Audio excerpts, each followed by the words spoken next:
Do you have a home in the Mount Horeb area that you want to sell? Well, we have a solution for you. First Weber of Mount Horeb is your hometown realtor and is committed to finding you the perfect home. In town or in the country, Mark Nortman and his team will help you find the property of your dreams. Do you or a friend have a home or property that you need listed? Well, call us. We have motivated buyers for these properties. For the exposure and experience you need, call Mark Nortman at 575-3393 or visit them online today at firstweber.com. First Weber of Mount Horeb, your hometown realtor. Hey sports fans, be sure to cheer on your local sports team just like Kittleson Landscape has for over 25 years. Like many of you, Craig and his team have students and athletes in the Mount Horeb schools, and they are dedicated to their success and the overall success of the athletic programs. Need a place to go and unwind after the big game? Kittleson Landscape specializes in outdoor fire pits, patios, and much more. To get your free estimate today, call 608-437-8845. Hope you enjoy the game, brought to you by Kittleson Landscape. Go Vikings! Mount Horeb Utilities is a locally owned, not-for-profit utility dedicated to the community it serves. Providing safe, reliable energy to customers in Mount Horeb, our hometown team is customer-focused and service-oriented, looking out for the community's best interests. At Mount Horeb Utilities, we are committed to keeping Mount Horeb a great place to live, work, and play. For more information on how Mount Horeb Utilities energizes our community, visit MountHorebUtilities.com.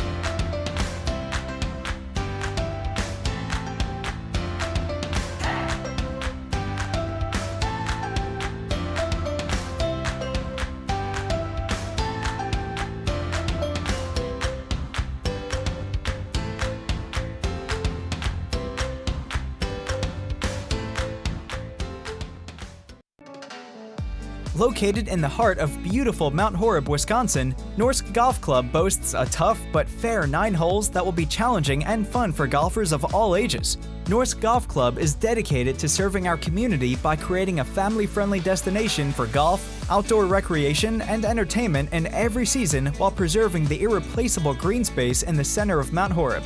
Don't forget about our bar and grill, bowling lanes, and to stop by and watch the Wisco Radio broadcasts. To book a tee time, visit us online at norskgolfclub.com or call 608-437-3399. That's 608-437-3399. Farmer Savings Bank is proud of their community banking tradition.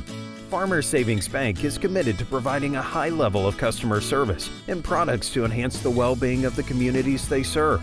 Whether it is for a home, farm, land, or business loan, Farmer Savings Bank has money to lend. Be sure to call your local Mount Horeb Farmer Savings Bank today at 437-2265. Farmer Savings Bank, member FDIC, equal housing lender. The Mount Horeb-Barneveld GridIron Club is an organization focused on assisting in the development of youth football players and raising funds for the Mount Horeb-Barneveld football program.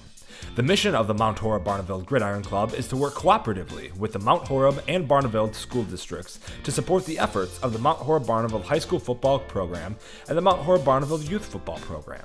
To learn more about the Mount Horeb-Barneveld GridIron Club or to find out ways to support the program, head to mhb-football.com. That's mhb-football.com.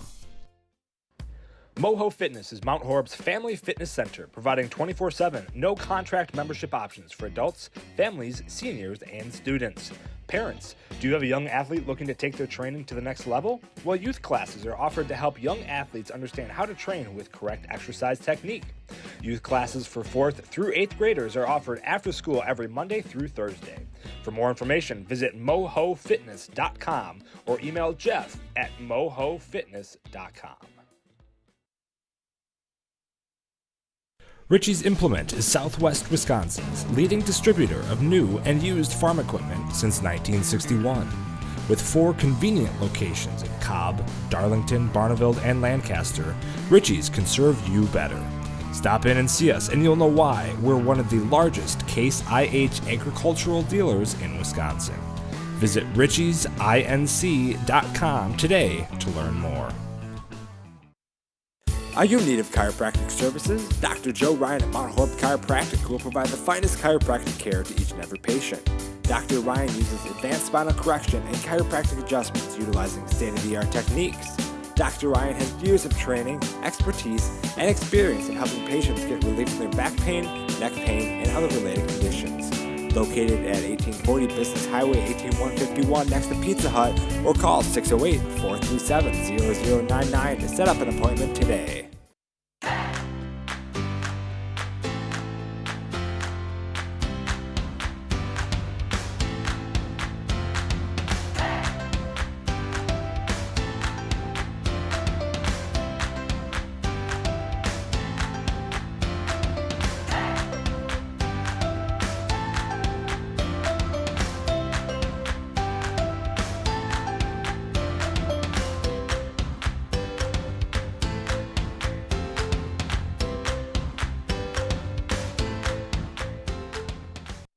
Doctors Steve Samuelson and Lauren Taw are your local eye care professionals. Samuelson Eye Care provides the highest quality optometric care for both adults and children in a friendly, comfortable, and professional environment. Clear vision starts with healthy eyes, so contact Samuelson Eye Care at 437-3377. That's 437-3377 to schedule an exam today. You'll be glad you did. This Wisco Radio broadcast is brought to you by Samuelson Eye Care, Kittleson Landscape, Mount Horeb Utilities, First Weber Mark Nortman and Associates, Farmers Savings Bank, Mount Horeb Chiropractic, the Mount Horeb-Barneveld GridIron Club, Richie's Implement, MOHO Fitness,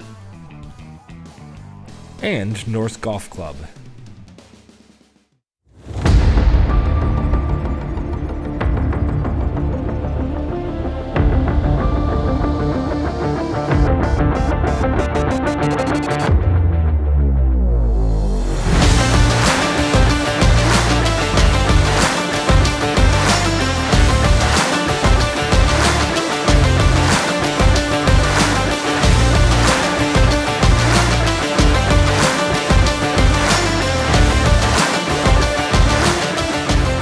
Ladies and gentlemen, welcome here live from Mount Horeb, Wisconsin, as we have level 3 playoff action between the Mount Horeb-Barneveld Vikings and the visiting Notre Dame Academy Tritons. I'd like to welcome in myself, Willimus, alongside Brad Richardson and Jack Goodwin. And guys, this is going to be a big matchup, and some were saying state championship-like feel here in Mount Horeb. Well, we're going to get this in level 3 here tonight. And, yeah, two fun teams here, I think, matching up against each other here in level 3. Mount Horeb-Barneveld earned their spot here, though. Undefeated, they are the 1 seed in this bracket, making this team travel all the way down from Green Bay. So you'll be curious to see how that might affect this high-powered Tritons offense. Both teams averaging over 40 points, Jack. Who knows? Maybe it's a track meet. Maybe it's a defensive battle. Yeah, it's for sure. On the season, Notre Dame's only allowed 8.8 points per game, and Mount Horeb's offense has been putting up just short of 42. So it's really hard to say if it's going to be a defensive or offensive battle. We'll just have to go out there and see for ourselves. Yeah, I think the first half, guys, is going to be really telling of how this game might end up going. MHB's been in a lot of close games this year. Hasn't been the case for Notre Dame Academy. They've pretty much been running clock everybody since August 25th. Their closest game was back there. They lost to Wanakee 30-7. So it'll be, I think, very interesting how this first half shapes out, and that, I think it's going to be pretty telling on how the rest of this game might go.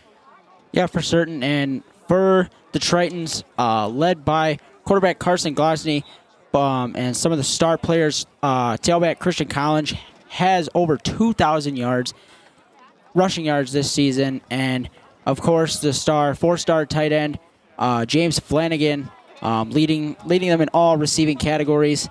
And also to note, this will be the second time that the Notre Dame Tritons are playing on grass this year.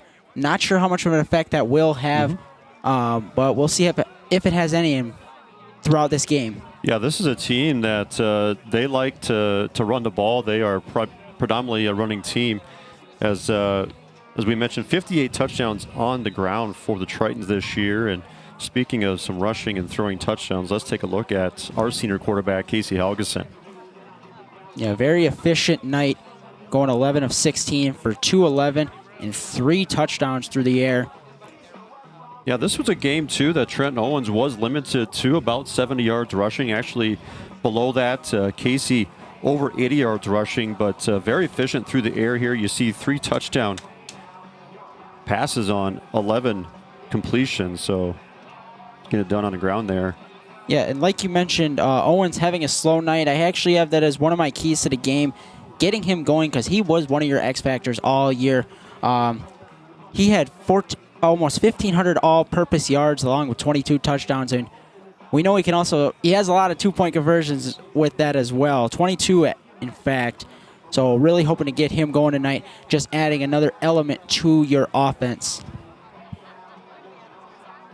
Yeah, more highlights coming up here. And, of course, Chris Kill just continues to amaze. And a good throw here, putting Chris in position to catch this one. But adjusting there, the back end of that throw.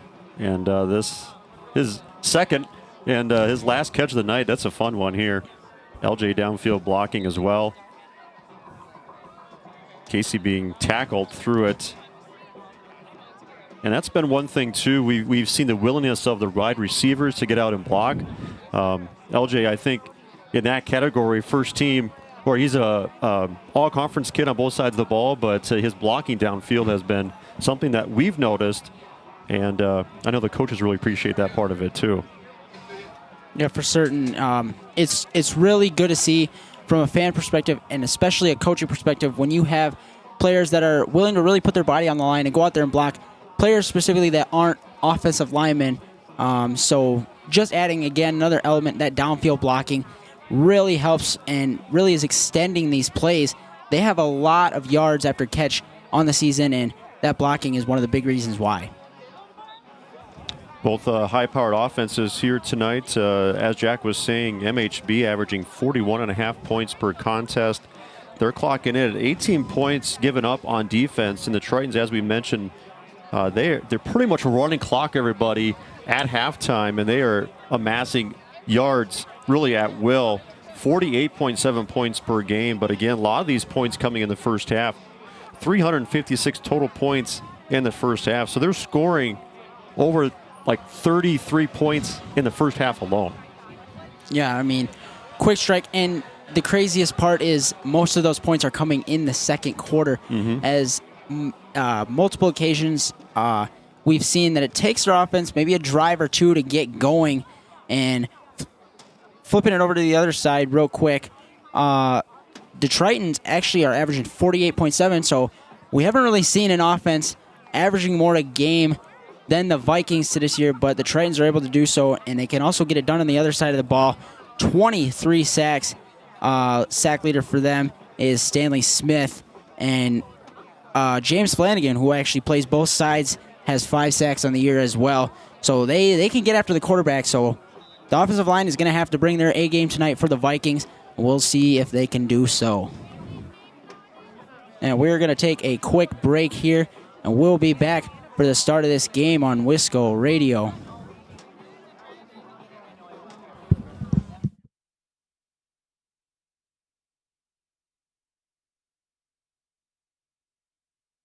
And is committed to finding you the perfect home.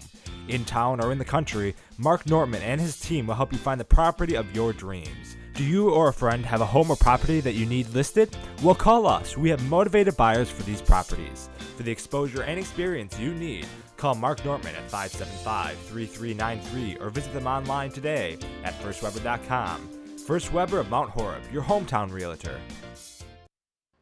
MOHO Fitness is Mount Horeb's family fitness center, providing 24/7, no-contract membership options for adults, families, seniors, and students.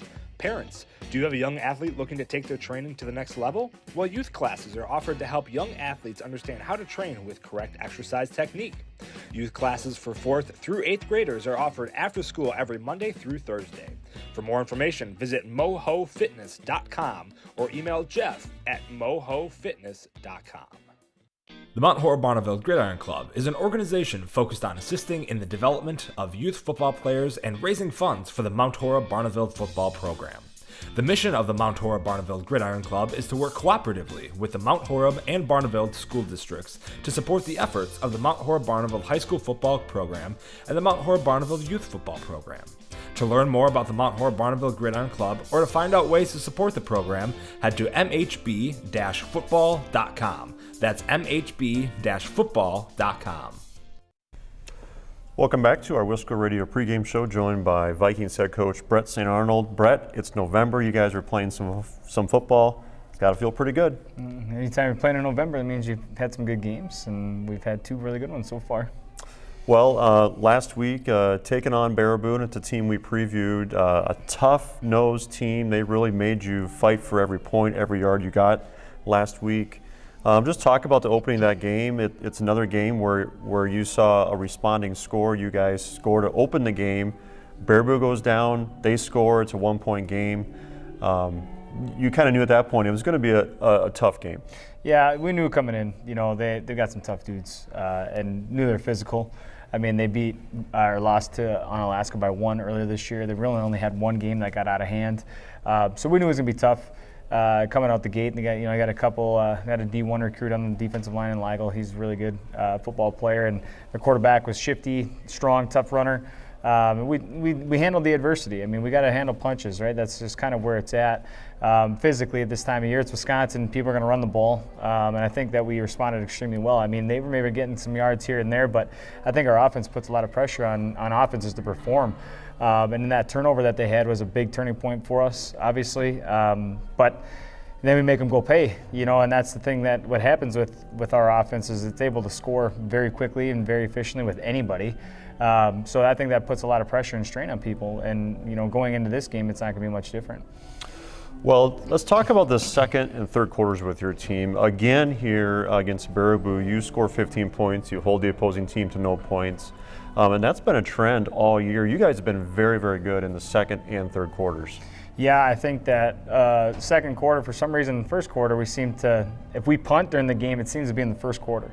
It doesn't seem to ever be in the second, third, or fourth. It always seems to be the first. I don't know why. I don't know what the case is with that, but it's just kind of been our trend. But in the second quarter, it seems like we get our traction going. I think our kids the nerves have settled down. And then we get our feet into the dirt a little bit, and we're ready to rock and roll. And I think that kind of carries out through the rest of the game. So yeah, second quarter's been kind of our quarter. You can kind of go look by our score breakdown. Our first quarter is not really it's actually our worst quarter. Second quarter is by far our best quarter this season, and third quarter second. So right there in the middle of the game, we seem to play our best football, which is. That theoretically you'd want to play your best right out the gate, but neither here nor there. Second quarter, third quarter, I mean, as long as you're putting together points, that's what matters. Well, speaking of points, Baraboo came in, looked like they were really committed to stopping the run from your running back position, and they did that pretty effectively. T.O. just under 40 yards, an atypical, not a typical night for him, but again, Casey, he complements your offense obviously so well. He rushed the ball for almost 80 yards, had over 200 yards passing, 3 touchdowns. Another spectacular night out of your senior quarterback. Yeah, Casey, he's just a special kid, special athlete. Obviously, can throw the ball all over the place, can run it too. And he's just been special all year. He's made great decisions all year, and then he'll take what they're giving him. If they're going to give him the scramble, he'll pull it down and run. And if he gives the ball, obviously he can find his receivers. We showed that on Friday night as well. He's got a great deep ball. He goes through his read progressions extremely well. Is really calm, cool, and collected in the pocket. Always has been from a junior, and now in his senior year he's even better at it. I think that he's just kind of our catalyst, and that's what you want on a spread offense, is your quarterback to be your catalyst.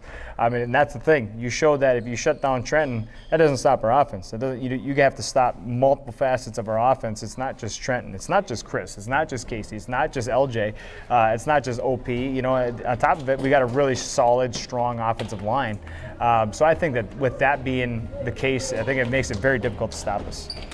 Well, speaking of your offense and some guys who maybe haven't had the highlights all year, somebody like Owen Ashelman, who has really come in as of late, 2 playoff games, 2 touchdowns for somebody who has been under the radar. He's been on the field plenty, but it's got to be fun and rewarding to see somebody like Owen come through and catch a couple touchdown passes. Yeah, Ash he's been a staple in our defense all year. You know, he's just been a solid from our safety spot.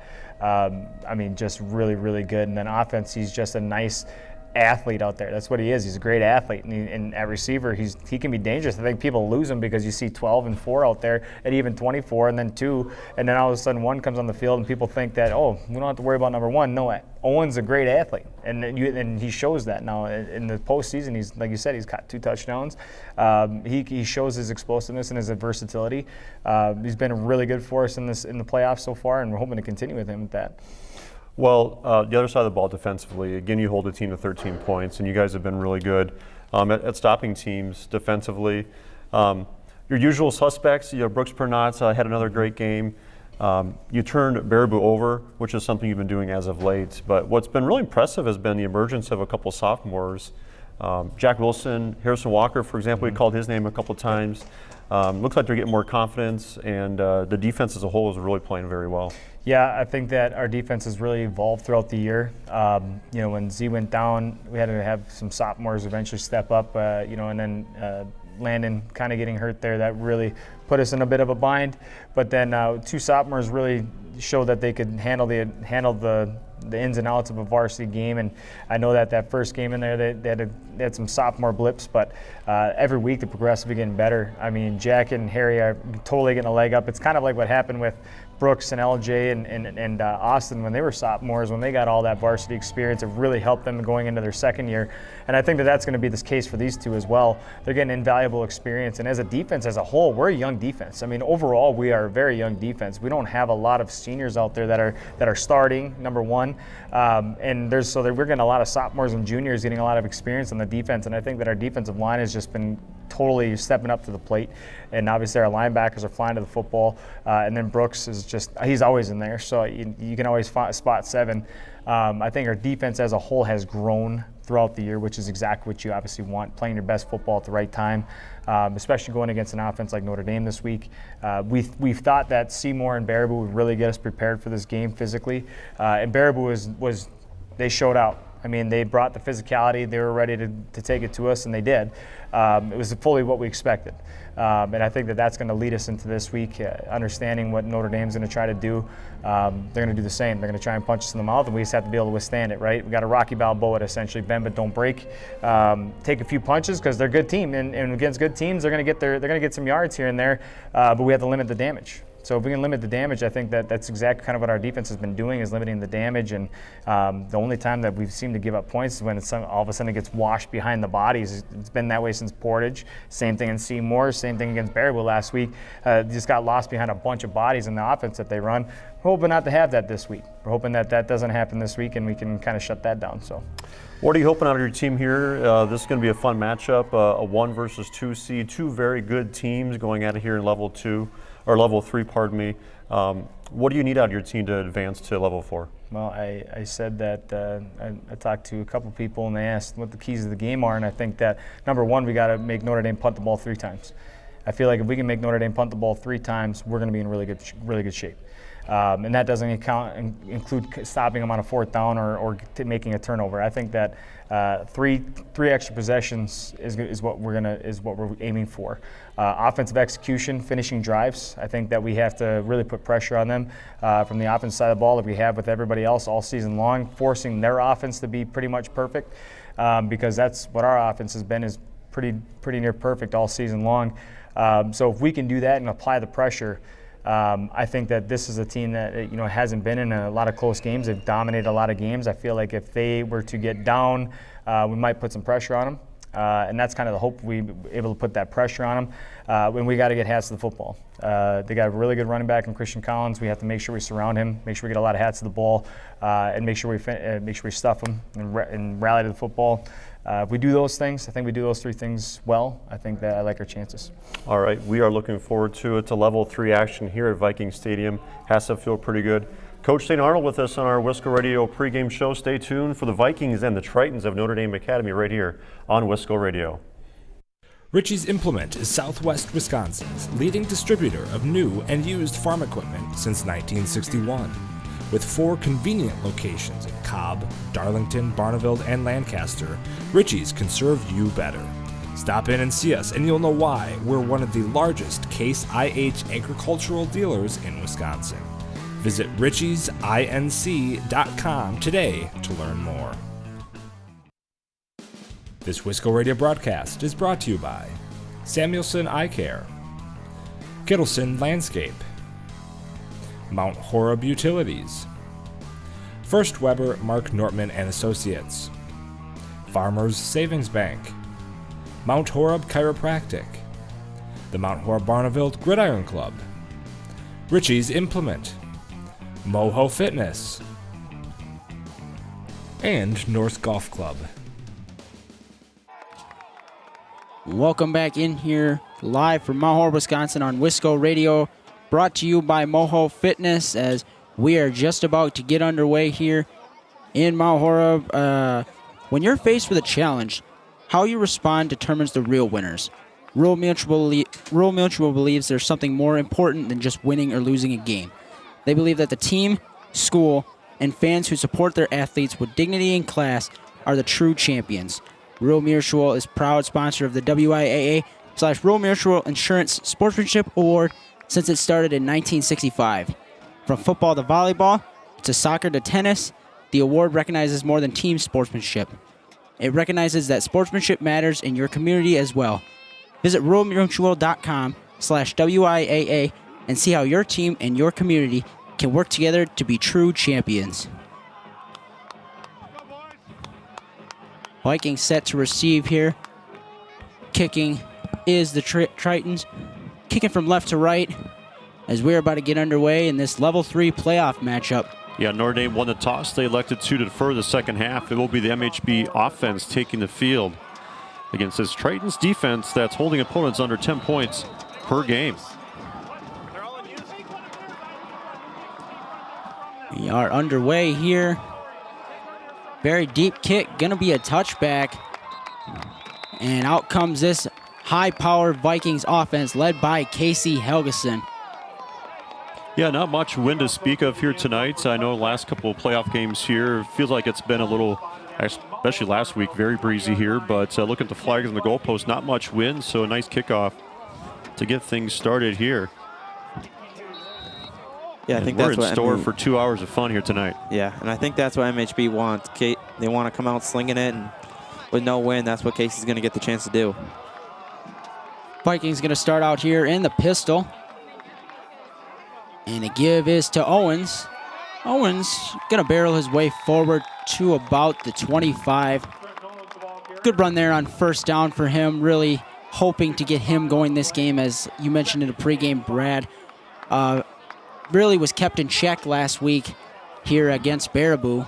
Yeah, and had a couple negative running plays last week, which we hadn't seen much through 10 games. Credit Baraboo, they were committed to stopping the run. 2nd and 5 here. Helgeson in the shotgun. He's looking right. Throws. Passes high. Caught by Keel. Keel running 40, 30, and out of bounds just inside the 30. And that is what you like to see if you were a Vikings fan. All the way deep into Notre Dame territory on just the second play of the game there. Take a look back at that one.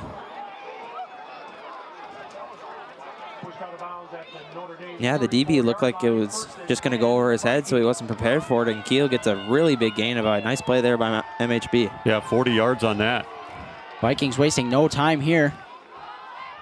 Keeper by Helgeson. Gonna try and get a couple, maybe one on the play. Short gain there. It's gonna be 2nd and long.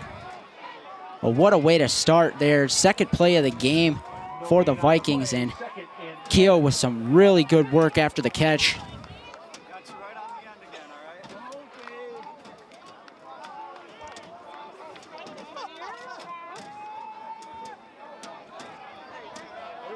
Second and 10 here. Vikings come out in shotgun. They got bunch receivers to the left. No one to the right. Bubble screen to Primusberger, a little bit out in front. It's going to be incomplete, just off the hands of Primusberger. He had a little bit of room to work with, and like you mentioned in pregame, there were some receivers out there ready to block for him. Yep, thrown to the wide side of the field and trying to get the ball into another playmaker's hands. OP's really come on to the passing game here this year. You know, last year spent a lot of time in the backfield and split time with T.O., but not the case here this year. Oh, and Vikings going to get tested here early, 3rd and 10. And they're going to have 3 receivers to the left, 1 right. Helgeson looks left, throws into the middle, caught by Asherman. Going to be short of a first down. And there to make the stop for the Tritons is James Flanagan. Very likely going to go for it here. Maybe see a little tush-push action. 2 yards, that's a long ways to... Excuse me, 2 yards. I thought it was only 1. Yeah, it's the 2 full yards, too. Obviously going for it here. You're going to have 4 receivers, 3 right, 1 left. Owens in the backfield with Helgeson. Helgeson looks left, throws to Elstead, complete. Elstead makes a man miss, and he's going to go down inside the 15. What a strong play by Elstead there, making the first tackler miss, picking up the first down. And Vikings now in the red zone here, knocking on the door early. Yeah, this is what you want to come out and do in this kind of game. They're only allowing 9 points a game. And so far, MHB's offense has proved it, that they can work this ball down the field. Keeping things spread out here. Give is to Owens. Gonna barrel his way forward, close to the 10-yard line. Pick up of a couple on first down here. Owens, the ball carrier. 2nd and 7 is the official. 2nd and 8, excuse me. Yeah, good action, though. You're bringing OP from the edge, and you divert to the eyes of the defender, and a plus run there never hurts. Helgeson is going to come out in the pistol. He's got Owens behind him. Fakes the handoff, throws over the head of the intended target. I believe it was Ashman. Dangerous play there as it fell right into the hands of a Triton defender. Was dropped, though. And another 3rd and long here for the Vikings. Wouldn't be surprised if they go with another hitch or some short route, just getting to the sticks. I think they're lucky Ashman got a hand on that, because otherwise I think that was falling right into the defender's hand. Yeah, that was a right play call, though, on 2nd and 8. A little play action, and might have had a touchdown on that. Yeah, ball was just a little high there. Nonetheless, 3rd and 8 here. We got 3 receivers to the right, 1 left. Helgeson drops back. He is looking right. Rolls left, or rolls right. Gets sacked on a play. Multiple Triton defenders in there. Yeah, that's a spot. You can't take a sack all the way back there. That you need to try to get that ball out of bounds, but back to 25-yard line, losing 13 yards on that. 4th and 21 is the official call on the field, and not where you want to be if you're the Vikings. You were hoping to at least have a 4th and medium, 4th and long, but now is a very 4th and very long here as the Vikings look to complete. Helgeson steps up. Helgeson throws to the end zone and hit the hands of Keel, but was knocked away. Gave a chance. Yeah, just really good defense coming up in the end there for Notre Dame. Yeah, Casey doing a nice job of creating some time and threw it back into the end zone. If he would have put that a little bit out in front, would have even had a really good chance to make a catch there, which would have been really nice considering the circumstances, being backed up 4th and 21. Vikings did show their big playability there on that first drive. Hope to see some more of that. Nonetheless, here is the Tritons offense, led by tailback Christian Collins, quarterback Carson Glosney, and of course, tight end James Flanagan. We'll see what they can do. Collins rushed for 2,075 yards, 36 touchdowns. He averages 188 yards per game. Collins to give here. And a very nice play there by Brooks Pernot.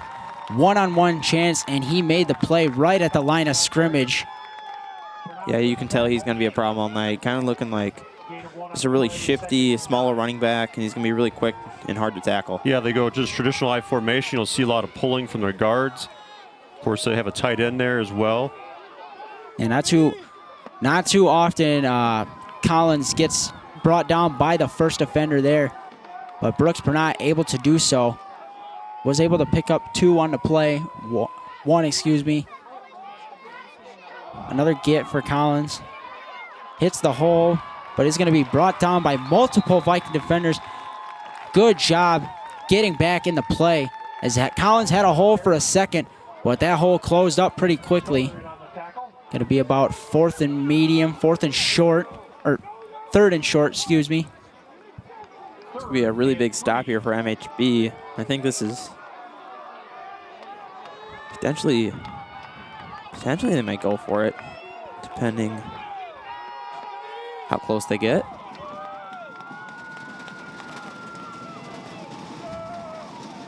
Heavy set give is to Collins.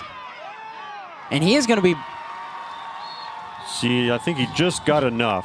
Had to get past the 35 and able to get to the 36.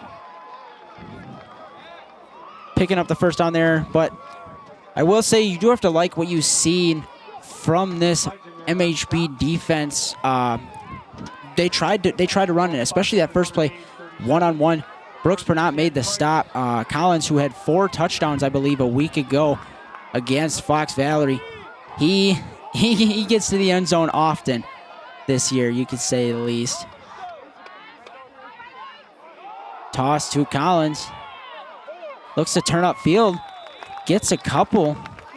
Yeah, they had bunch formation on the left side of the line, and they use those guys as blockers and not necessarily route runners. Yeah. Yeah, I think that was a safe call there, as there was a lot of MHB players on that side. So see if the Vikings can maybe get a stop here hopefully soon. Doing fairly well in these runs so far. See if they can tackle him in the backfield. Collins to give here. And maybe gets 2 or 3 on the play. Going to bring up another 3rd and medium. See if Notre Dame elects to keep going with this run or air it out a little bit here. It's going to be a 3rd and 4 officially. Obviously, MHB facing 2 very dominant, heavy running teams the first 2 weeks of the playoffs, so they've seen a lot in the trenches. They are going to go Wildcat here as Glassney lines up as a wide receiver. Collins in the backfield to get the snap. Vikings showing a little bit of pressure. Collins runs to the left side, and Collins is going to pick up the first down and get across midfield. Good play design there. Tackle made by Talon Stoner for the Vikings. Showing him with something a little different than a traditional single back to this point. Going to the Wildcat there and putting Glassney out wide. Yeah, they will commit to the run here. That's for sure. Yeah, if MHB wants to stop this, there's got to be someone that steps up on this D-line to make a few TFLs and get MHB's offense the ball back. Triton's in the shotgun here. They got 2 receivers to the right. Heavy set. Collins goes out wide. Looks across. Pass is incomplete. Looks right. And then he went back to the left side. Pass intended for Emmett Hunter.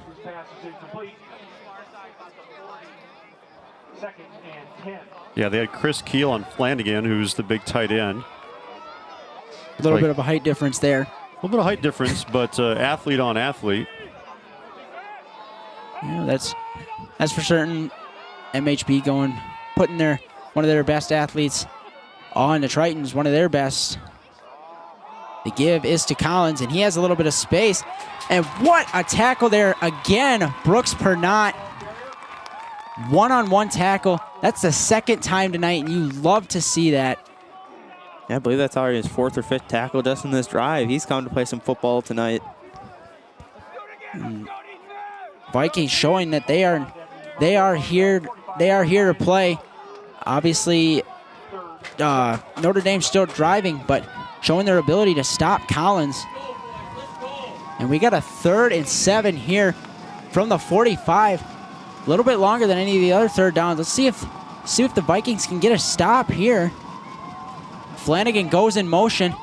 Vikings switching up on the D-line. They bring Austin over there. They do run to the right. And they get him. What a play by the Vikings there. Gonna force a 4th down. Yeah, you got to believe they're probably going to go for it here in this situation. But you never know. Just getting 2 on that. Doesn't look like they're going to go for it. They bring the quarterback off the field unless they're running You have to fake. be very careful of a fake in this situation. You're kind of in this spot where you have to keep your eyes alert. Punter for the Tritons is Asa Poyser. Gets it away. Very good kick. Gonna go out the back of the end zone though. Smart play by Chris Keel to let that one go right by him. And what a defensive stand there for the Vikings. Their ball out, gonna be on the 22nd drive. Hopefully they can do something. It puts some points on the board at least this drive. Yeah, really, guys, this first half, so we'll keep an eye on just what's happening this first half. This Tritons team has really pretty much been blowing teams out at halftime. We do know that MHB, their worst quarter's been the first quarter. They show that they can move the ball here. And particularly you get MHB with their second possession and going. They seem to be rolling from that point forward. Live look in there. Looks like Rice Lick on top of Onalaska 8-0. The give. Oh, fakes the give. Ashman wide open. Ashman has some room. Ashman, can he turn on the afterburners? No, but he takes it all the way almost to the 30-yard line. Another explosive play for this Vikings offense. You love to see it. Ashman coming on at the right time in this playoffs, adding another dimension to this offense. Yeah, and to add there, just another terrific block there by Elstead. Gets the DB out of the way and just creates about 10, 15, 20 more yards in that play. Right on you, Jack. That was perfect downfield blocking by Elstead, showing that he isn't just a pass catcher. He's a great pass blocker. Give is to Owens. Gonna be swarmed early. In there first was Abe Augustine. Flanagan in there as well. Gonna be brought down for a loss of 1. You just know after last game, Owens is gonna break one. He always does it. He knows it too. He's gonna hopefully have that run this game. Have multiple of them would be nice. Really looking to get him going. And he's a very solid running back all around. He can catch balls. He can run the ball really well. And they're going to stick with the running game. That's going to be important to keep the defense honest. They'll stick with it. Asherman coming in to play the H-back. Fakes the give. Looking deep. Helgeson steps up. Helgeson, he's going to try and take off. Very wise play there. Able to make something out of nothing. Take it to about the 30. I think he's going to get back just to the line of scrimmage, and that's all. I think Helgeson saw a little lane there, then it closed up quickly, and nothing they could do about that. Yeah, Helgeson picked up 4 there. Again, making something out of nothing. And it's going to be 3rd and 7. Now, we talked about Notre Dame maybe going for it. I think this is a position here, especially if you get close. This MHB team is likely going to go for it. Yeah, see what they like to do here. They like to use 4th down or try and go for it on this play. Blitz. Gets it out quick to Elstead. Moves around one defender. It's going to be really, really close. I don't think he got there initially. Does look like Maybe a good spot for the ref, though. We'll see where they... Did he get past the... Boy, he stayed in bounds. He's inside the 22-yard line. Look at that. Wow, what a play there by Elstead. He sees the line to gain, and he makes sure to get there. These Vikings players so far showing that they want to win this thing, and they want to go to the state championship. As Elstead, the extra effort, picks up the 1st down, right on the cusp of the red zone here at the 22-yard line. High snap, give is to Owens. Owens makes his way through the hole, and he's going to take it to about the 15-yard line. Owens the ball carrier. And this Injured first quarter, Viking. Augustine in on the stop. clock is going to stop with 12 seconds left. Injured Viking. Good first down run for It's T.O. 772, Braylon Leahy down. Not what you want to see if you're a Vikings fan. Already without your starting center in Ben Spitzbarth, Leahy plays left guard down here on the field. And he was a first-team All-Conference, too, I believe, with Austin Lightfried.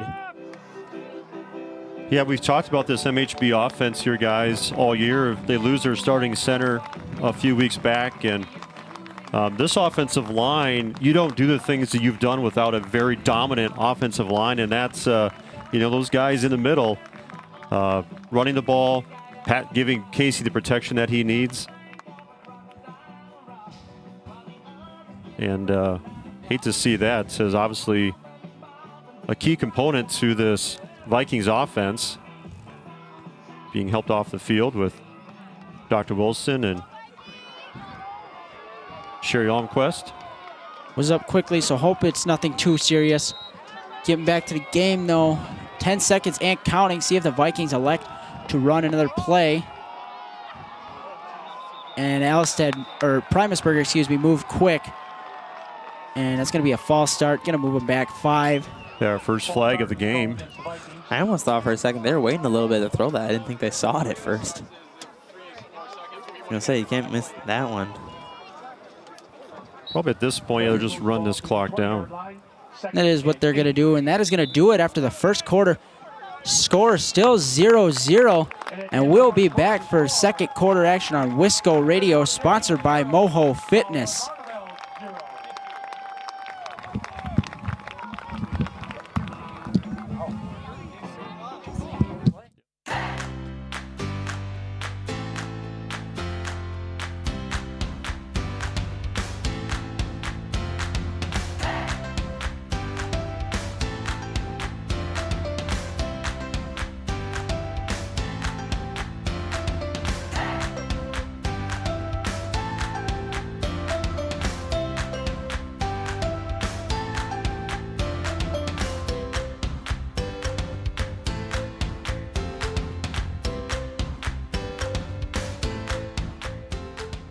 Do you have a home in the Mount Horeb area that you want to sell? Well, we have a solution for you. First Weber of Mount Horeb is your hometown realtor and is committed to finding you the perfect home. In town or in the country, Mark Nortman and his team will help you find the property of your dreams. Do you or a friend have a home or property that you need listed? Well, call us. We have motivated buyers for these properties. For the exposure and experience you need, call Mark Nortman at 575-3393 or visit them online today at firstweber.com. First Weber of Mount Horeb, your hometown realtor. Welcome back here on Wisco Radio, brought to you by MOHO Fitness. 0-0 after the first quarter. Vikings yet again knocking on the door. It's going to be a 2nd and 8. Helgeson looks right, looks deep. He's got some pressure, and he is going to get dropped for a sack. Had nobody open downfield, it looked like. Tried to step up in the pocket, buy his receivers a little bit of time, but to no avail. As we get a look at that. Yeah, just ran out of time. Of course, with Leahy going down, that's a first team all-conference left guard. That doesn't help. And Harrison Walker looks to be the person checking in. Yeah, the one of the offensive linemen for MHB lost his helmet, so in high school he got to come off the field. That was Logan Schwarr. 3rd and 10 here. Helgeson drops back. He's going to step up, and he is going to be brought down again. I don't know if this is just a case of receivers aren't getting open or he's just not having the time he usually has. But it's going to bring up a 4th and long here, 4th and 15, I believe.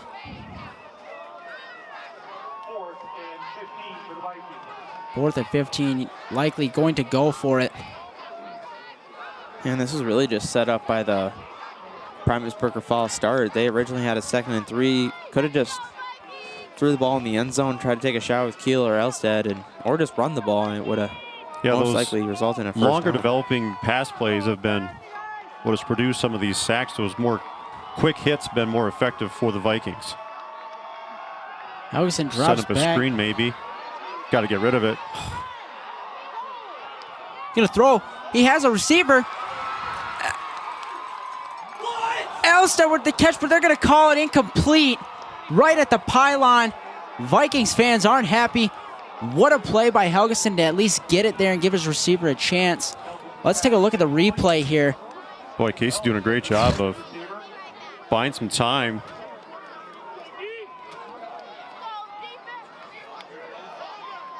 Probably a good job by the defender there, just getting enough of him, but a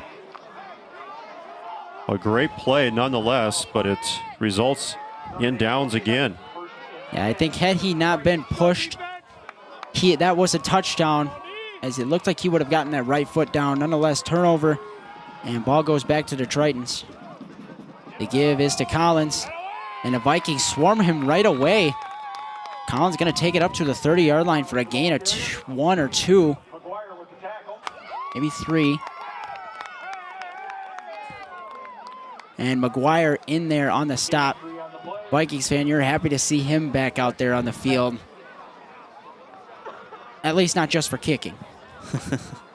That's for sure.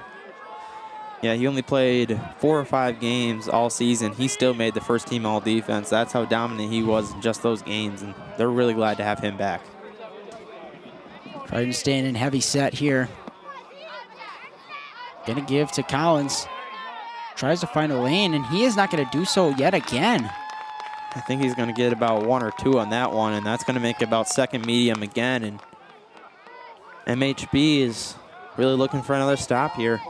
Yeah, to this point in the game, this Vikings defense has came to play.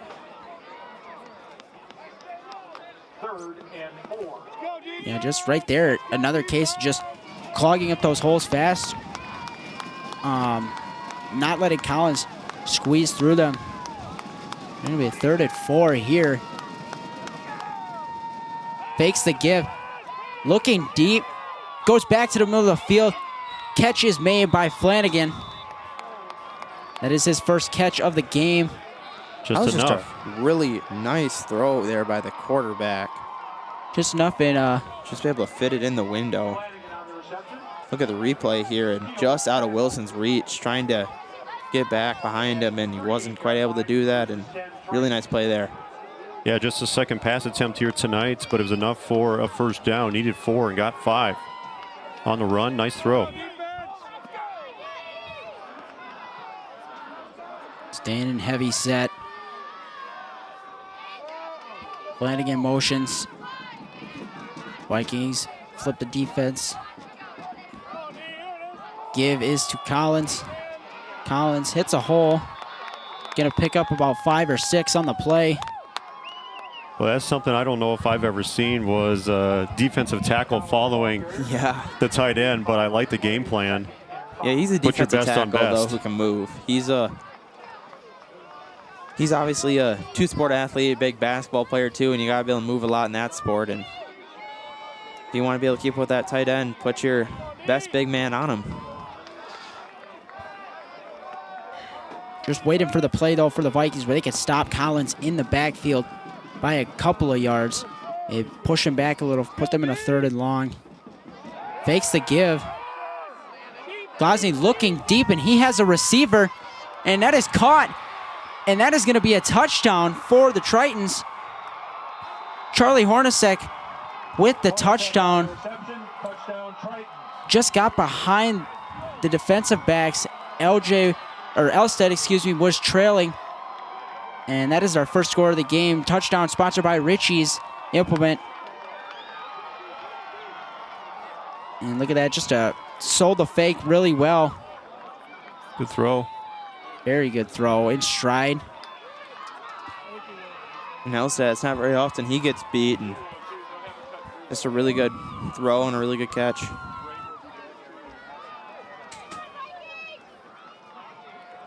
Be Grusin on the extra point. Up and good. As the Tritons strike first here early in this second quarter.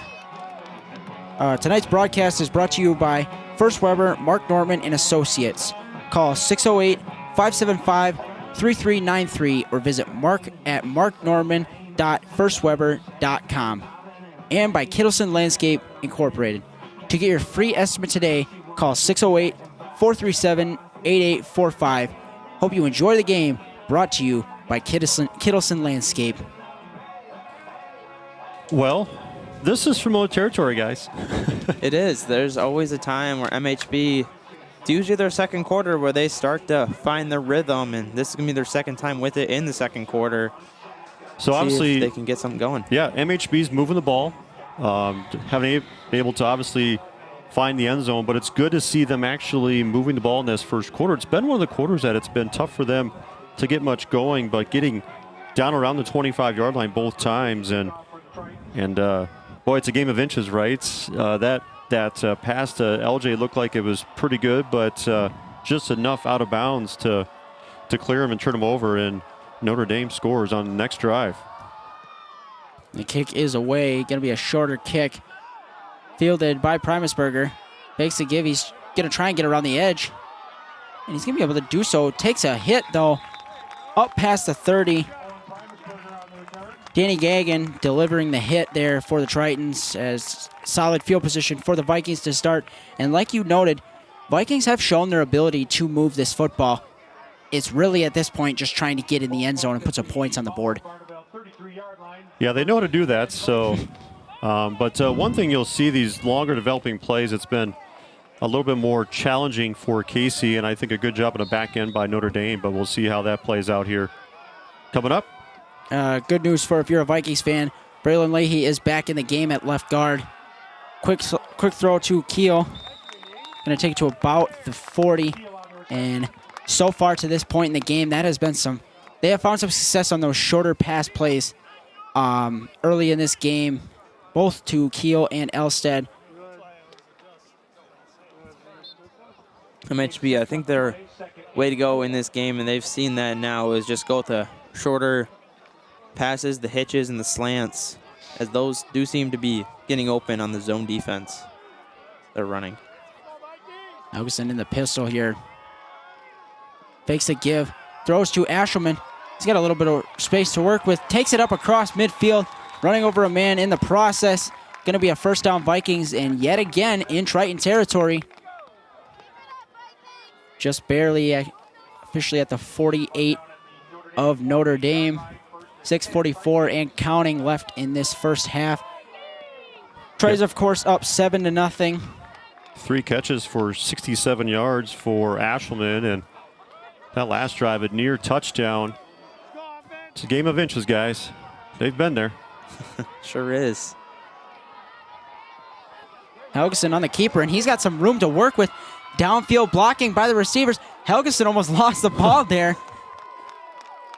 Had to wait on his blocks, but a nice, healthy run there. Yeah, takes it up across the 35 for another Vikings first down. And like I mentioned, yet again, moving this football, and this has to be a scoring drive as a response after that last drive from Notre Dame. And to this point, it's looking like a really good response. Yeah, second quarter's been the best for MHB. 181 points scored on the year. That's been their best quarter. Fast-moving game. Throw to Ashelman. Same play as 2 plays ago, and Ashelman is going to pick up another first down. I think it's going to be just short. Put him up to the 25. And MHB has been here 2 times already this game, and haven't been able to convert in the red zone as the pressure has got to Helgeson. See if they just stick with these shorter throws that they seem to be working, or maybe throw them off a little here, run the ball. Probably wouldn't be expecting that. Let's see what they do here. 2nd and 1. The whole playbook's open right now for the Vikings. Notre Dame loading the defensive line right now. Helgeson Drops back. He is looking deep. He has a receiver. And just over the hands of Chris Keel, the intended target, incomplete. Vikings still showing they're going to stay aggressive. A couple of deep shots here early. Tried to set some up, of course. Plays where Casey really had to run around a little bit and improvise. But there's a first real deep chance there for Keel. And ball went through his hands. It's going to be 3rd and 1 here. Got to give some credit to the DB Ornick there, as Keel did initially beat him, but he's able to keep up with him and make the incompletion. Timeout here on the field. Game, of course, brought to you by MOHO Fitness. Tonight's broadcast is also brought to you by Mount Horeb Utilities, providing safe, reliable energy to customers in Mount Horeb. Visit MountHorebUtilities.com for more information. And by Norse Golf Club, located in the heart of beautiful Mount Horeb. To book a tee time, visit us online at NorseGolfClub.com or call 608-437-3399. Vikings here, 3rd and 1. Took a shot on that play. Of course, on 2nd and 1, the whole playbook's open. Yeah, I actually really liked the play call. They had the matchup they wanted, and like we've said time and time again this year, just give your guys a chance to make a play, and Casey's been doing that. I'm going to be surprised here. They go with something just to get the first down. The give is to Owens, and looking for a little bit more than a first down. Owens into the end zone for a touchdown. T.O. finally got his answer, as he hasn't got much going last week, or not much in the first quarter this week, but gets a beautiful run there. Touchdown MHB. The second quarter magic for the Vikings. They respond. Love to see it there for Owens, as showing us his vintage ability to just essentially ignore people trying to tackle him and barrel his way into the end zone. He is definitely not an easy person to bring down. Here comes a 2-point machine. And Vikings going to go signature wing tee set here. Wilson and Owens, the backs. 26 2-point conversions on the ground here this year. Can they take the lead?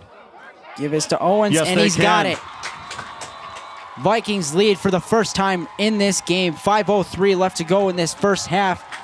And what a response by this Vikings team, showing their ability to battle through adversity and get the score. They've done this, guys.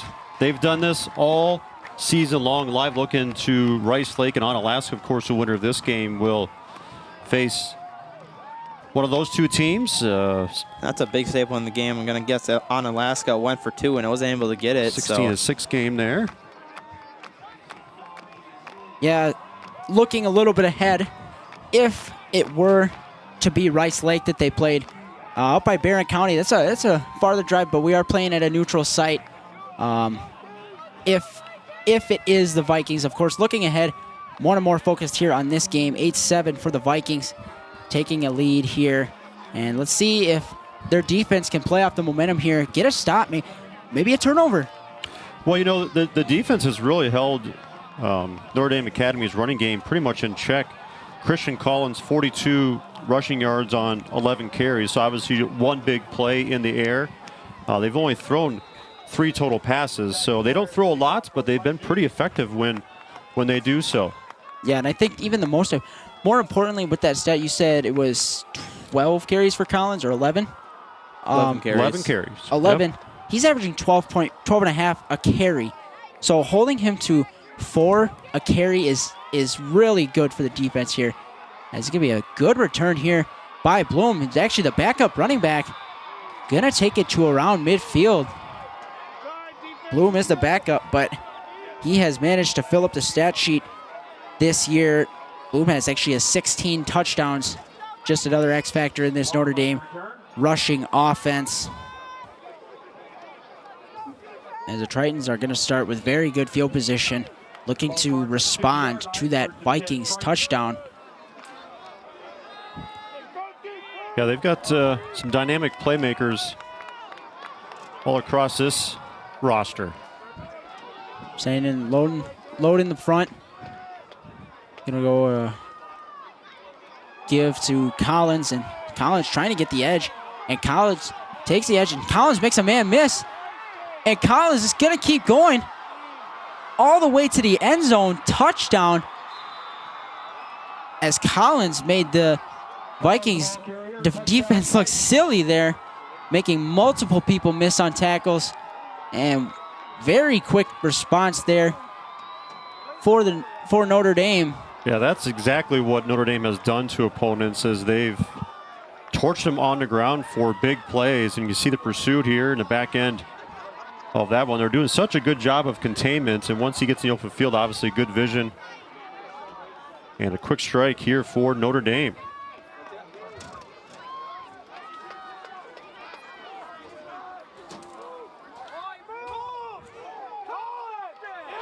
And it's blocked. Extra point is blocked. Keeping the score 13-8. Broadcast tonight brought to you by MOHO Fitness. Tonight's broadcast also brought to you by Farmers Savings Bank. Be sure to call your local Mount Horeb Farmers Savings Bank today at 437-2265. Farmers Savings Bank, member FDIC, equal housing lender. And this broadcast also brought to you by the MHB GridIron Club. The MHB GridIron Club is looking for MHB football alumni to join the newly created MHB Football Alumni Club. Scan the QR code on the screen to learn more information. And what a response there by the Tritons. Vikings getting a little bit more momentum, blocking that extra point, keeping this a 5-point game. Their 2-point conversion, and then obviously the blocked extra point down the stretch in this game could be a big factor. It's always helps when you can just get that 1 or 2 extra points at any point in the game. 4:43 left to go in this first half. Tritons lead at 13-8, set to kick off. Back deep for the Vikings. Owens and Primusberger. It's gonna good kick. Gonna go out the back of the end zone there. Nice night for football here in November. Level 3, top 8 team right now, playing for a chance to be level 4 semifinal next week, and then a trip to state in 2 weeks. And the 1 seed here hosting the 2 seed in a pretty fun matchup in level 3. A lot of people, I think, were questioning this sort of matchup. This is a team that had the pedigree to be maybe a 1 seed. They're only lost to Wanakee, who's been a yearly favorite in Division 2 this year, but nonetheless, it's a 1 versus 2 matchup. Algerson in the pistol. He's going to give to Owens. Owens going to bounce it out, and Owens has got some room to run. Owens picking up the first down and a little bit more, taking it across the 35 all the way to the 37. I'm going to mark him at the 35, actually. A little bit of a different spot than I figured, but nonetheless, first down for Owens, and really nice run, and good to see him get going. Vintage T.O. on back-to-back runs for him. Yeah, just in the first quarter, it was all defense, and now switch to the second quarter, and it's just both teams slugging it out now.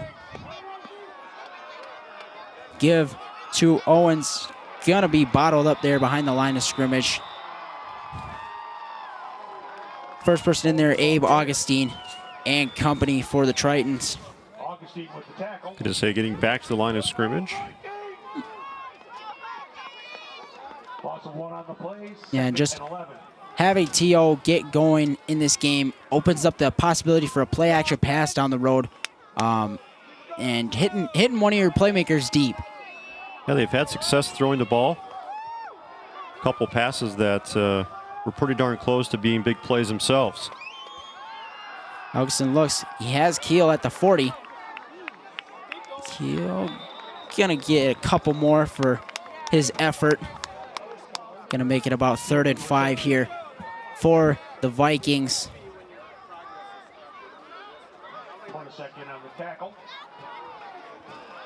I think for them right now, just staying ahead of the sticks is exactly what they need.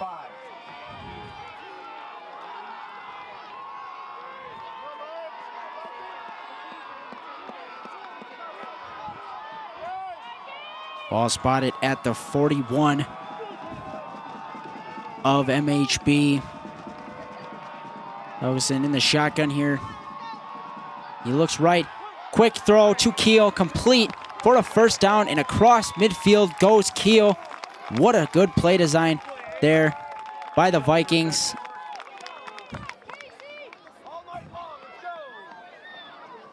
You can see that they've adjusted early. Obviously, Helgeson dealt with, looked like everybody was running deep routes and nobody was open, so he had to kind of improvise and work himself. Getting this ball out quick here in these last couple of drives has really helped them. Obviously, last drive getting a touchdown, and here showing their ability to move the ball and stay ahead of the sticks.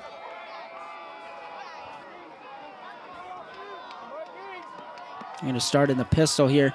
Give is to Owens, and he tries to bounce it outside, but he's going to be swarmed.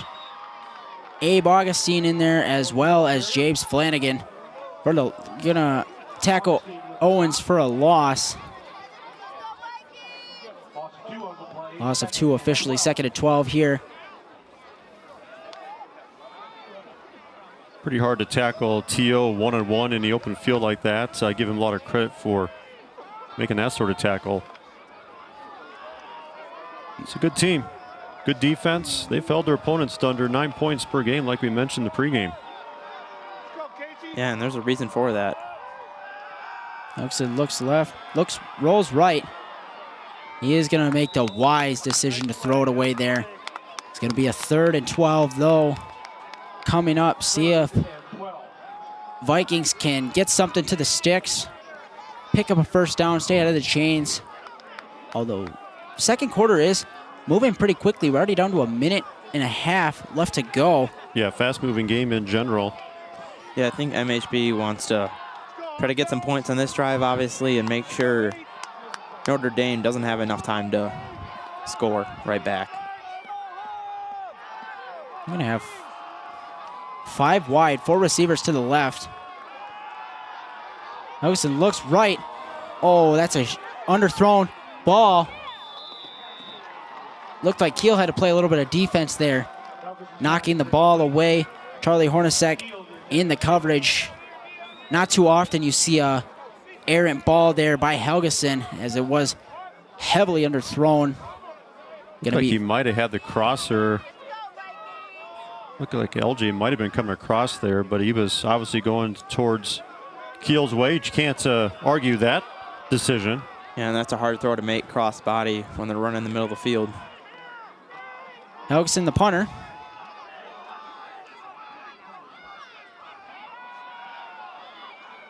Is going to punt it, and that's going to be a very good punt. Oh. And that's going to roll out of the back of the end zone. Not sure what some of the Gunners were doing. It looked like they kind of stopped. Nonetheless, drive is going to start at the 20. Yeah, and that was one where you could have really pinned him back deep if they were looking where the ball was.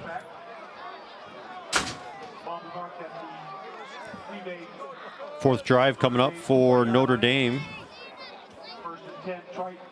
Minute 15 to work with. I think as long as you can not let anything behind the DBs and just keep Collins in check, hopefully not allowing any points, as they are going to come out in the Wildcat, though. Glazzi lined out, wide out left, and Collins in the backfield, set to receive the snap. Everyone at the line of scrimmage. Collins tries to find a cutback lane. Will do so, picks up a good gain on first down. Vikings able to make the stop, though. Trying to pick up the pace here with just under a minute. 2 timeouts left for the Tritons here. See how aggressive they get in this part of the field.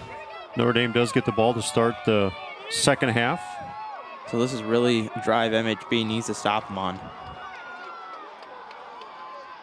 4 down lineman for the Vikings. Give is to Collins. Going to barrel his way forward. Going to pick up a first down. Timeout on the field for the Tritons. 30 seconds left to go in this first half.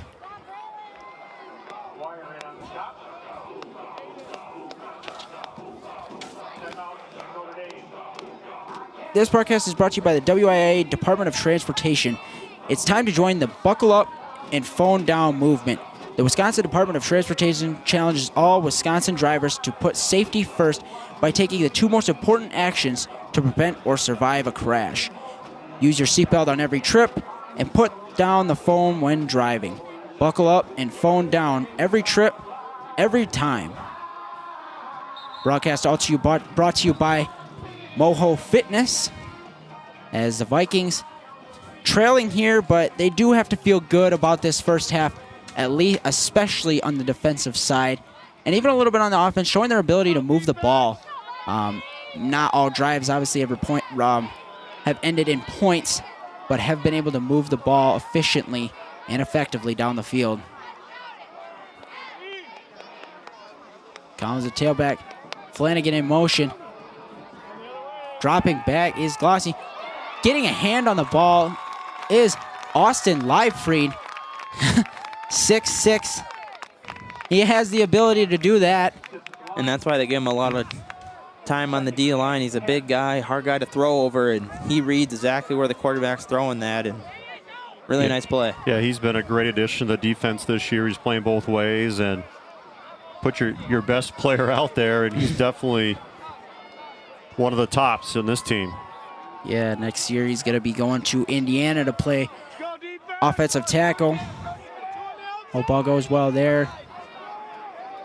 Heavy set here, 26 seconds left. 2nd and 10 here for the Tritons. Wouldn't be surprised, a handoff. They're going to send a man in motion, Leo Dart. The give is to Collins. And Collins making a couple people miss. Going to be brought down around the 45.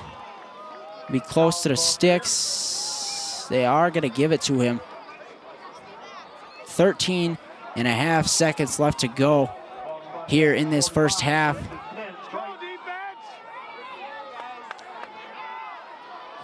Staying in a heavy set. They're going to spike it. Still one timeout. Now we're sure why they just didn't use that instead. And why they took so long to run that play. In warm-ups, it was looking like their kicker had a good leg on him, so maybe trying to get somewhere in range. Don't know exactly what his range is. Yeah, again, not much for wind here tonight. It's a beautiful night for football. You don't see the flags moving at all in that north end zone. 7 seconds here. And this is where you have to, if they do go with a pass or something, this is where you have to watch 88, 6'5". You can't really mess with that. Yeah, watch a play action here. Vikings DBs are back. There's the play action. Play to get slipped. Just keep it in front of you. And he's going to throw deep. Just out of the reach of intended target, Micah Marzek. He actually had a shot to make a play on that ball. Nonetheless, halftime here from Mount Horeb. Vikings trailing 13-8. We'll be back for second half action on Wisco Radio, brought to you by MOHO Fitness. Hey sports fans, be sure to cheer on your local sports team just like Kittleson Landscape has for over 25 years. Like many of you, Craig and his team have students and athletes in the Mount Horeb schools, and they are dedicated to their success and the overall success of the athletic programs. Need a place to go and unwind after the big game? Kittleson Landscape specializes in outdoor fire pits, patios, and much more. To get your free estimate today, call 608-437-8845. Hope you enjoy the game, brought to you by Kittleson Landscape. Go Vikings! Mount Horeb Utilities is a locally owned, not-for-profit utility dedicated to the community it serves. Providing safe, reliable energy to customers in Mount Horeb, our hometown team is customer-focused and service-oriented, looking out for the community's best interests. At Mount Horeb Utilities, we are committed to keeping Mount Horeb a great place to live, work, and play. For more information on how Mount Horeb Utilities energizes our community, visit MountHorebUtilities.com. And welcome back to our Wisco Radio halftime show, joined by Dave Chancellor, head coach for our cross-country team. Dave, a great opportunity to talk with you. We'll get to learn a little bit about you and the program, but thanks for joining us on our halftime show. Hey, I appreciate it. Thanks, Brad. Well, awesome. This is my first time meeting you, and I think it'd be helpful for our viewers who are tuned into our football game. We'll get some things out on social media too, but just kind of talk about your background, how you ended up as the head coach of the cross country team in Mount Horeb. Okay. Well, I'm always happy to talk about cross country. So I ran cross country for Mount Horeb in high school. I graduated from Mount Horeb, and that was a long time ago. And my family moved back to town, August of 2022, and not long after that, I got an email. My son was going to be on the middle school cross country team, and they were in need of an assistant coach.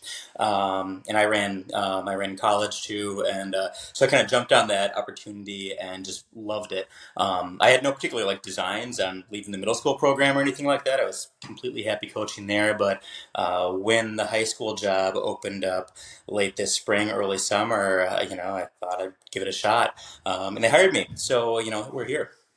So was this your first time as a head coach at a varsity level then? It was, yeah. So it's I learned a lot this season, but first time, yeah. So I've had a total of 2 seasons of cross country coaching ever, and that is it.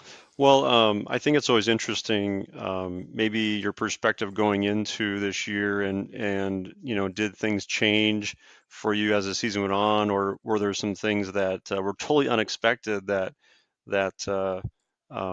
you just kind of learn it as you go?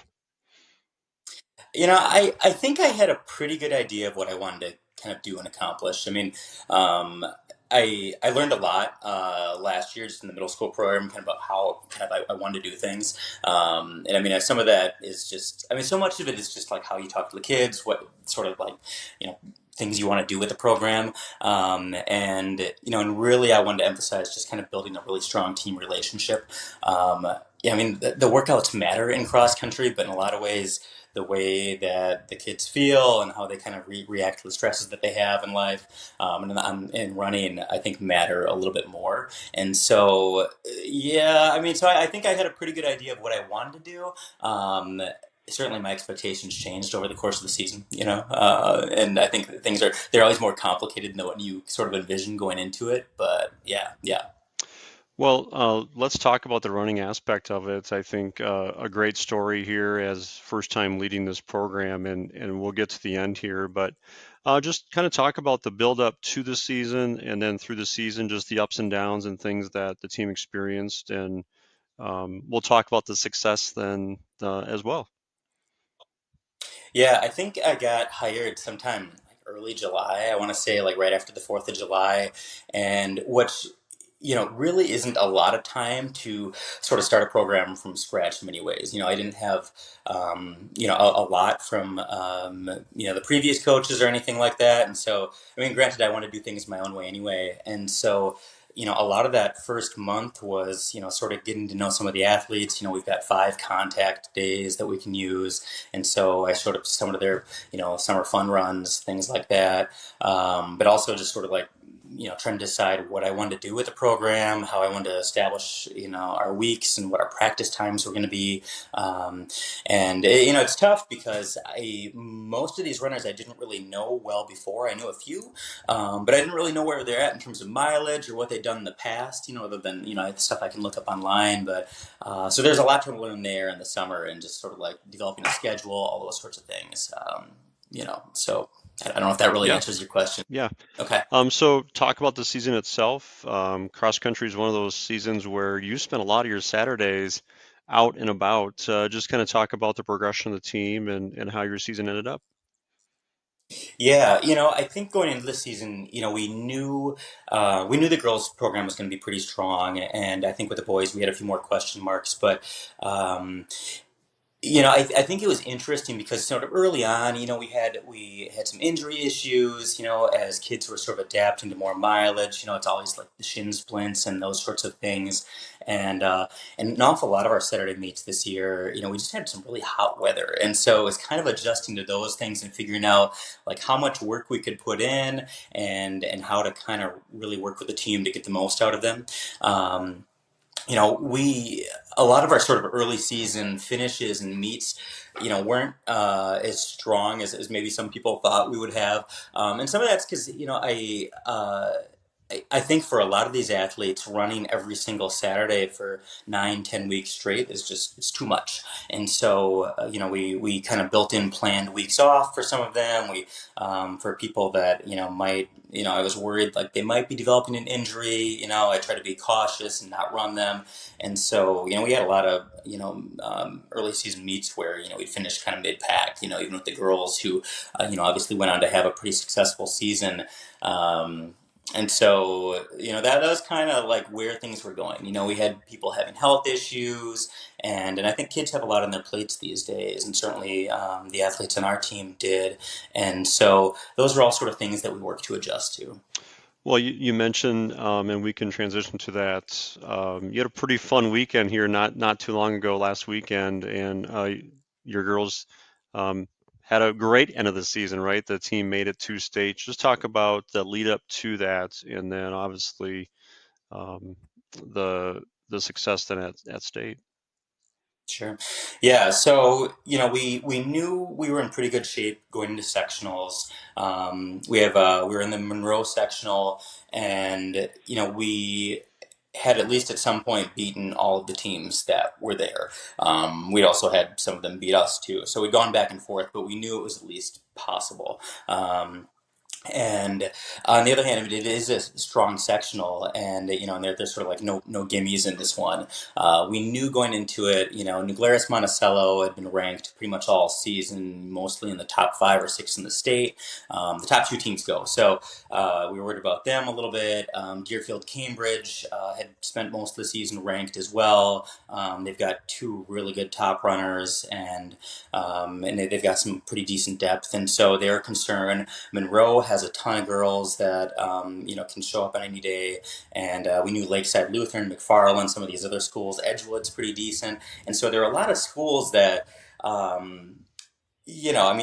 knew we could beat them, but on the other hand, if they had a really good day and we didn't, I think that was a concern. And so we had our kind of Catherine, one of our girls who has often been our 4th runner this season, she kind of had some health issues show up during the race, and so we kind of saw by mid-race that she was not really going to be a factor for us, and so it was kind of up to our what would be our 5th and 6th runner to kind of make up for that gap, and they did enough, and so we were able to get in there. But and then that was really kind of on the strength all season long. We've had Abby Sadler, who's among the best runners in the state. She was able to win the race at sectionals, and then Vigliota took 3rd, and Julia Straka was right up there too, and so really on the strength of their performances, we were able to kind of do it, and then our 5th and 6th runners did enough. I think one of the cool stories there is Maeve True, who is a freshman.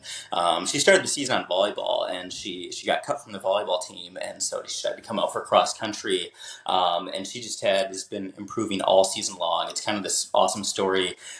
She started off sort of mid to back half of JV, and has just gotten faster every single race. She's run a personal best every single race that she's run this season, and and she ended up being our 4th runner at sectionals. Former volleyball player, a freshman, and so she just had a great race, and that kind of helped us get there. But it was awfully close. I mean, the team scores, we tied with New Glarus Monticello. We both had 83 points. They won on the tiebreaker, so we were 2nd, then we were sectional runner-up. But Monroe was not far back. They had 90 points, and so that's not a big margin there. But we got there. So that's that's kind of the story of sectionals and how we got to state. Yeah, a great story, and making to team state. Talk about the team's performance in last week in Wisconsin Rapids. Yeah.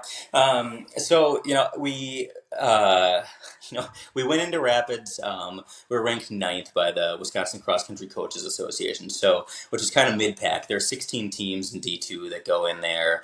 I kind of thought that there were about 4 teams that I didn't really think we could touch, but I thought if we had a really good day, 5th was a pretty good possibility.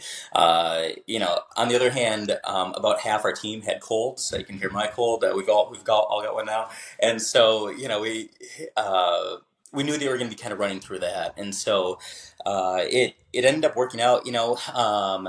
Abby again, like was not feeling great in that day. I mean, I think she was really going for that individual state title, and we thought that she was going to be a good challenger for that. Nora Grimben from Northland Pines, I mean, had an awesome day, and so, Abby ended up as runner-up, which I think was a disappointment to her, but when runner-up at state's a disappointment, that's a pretty good season.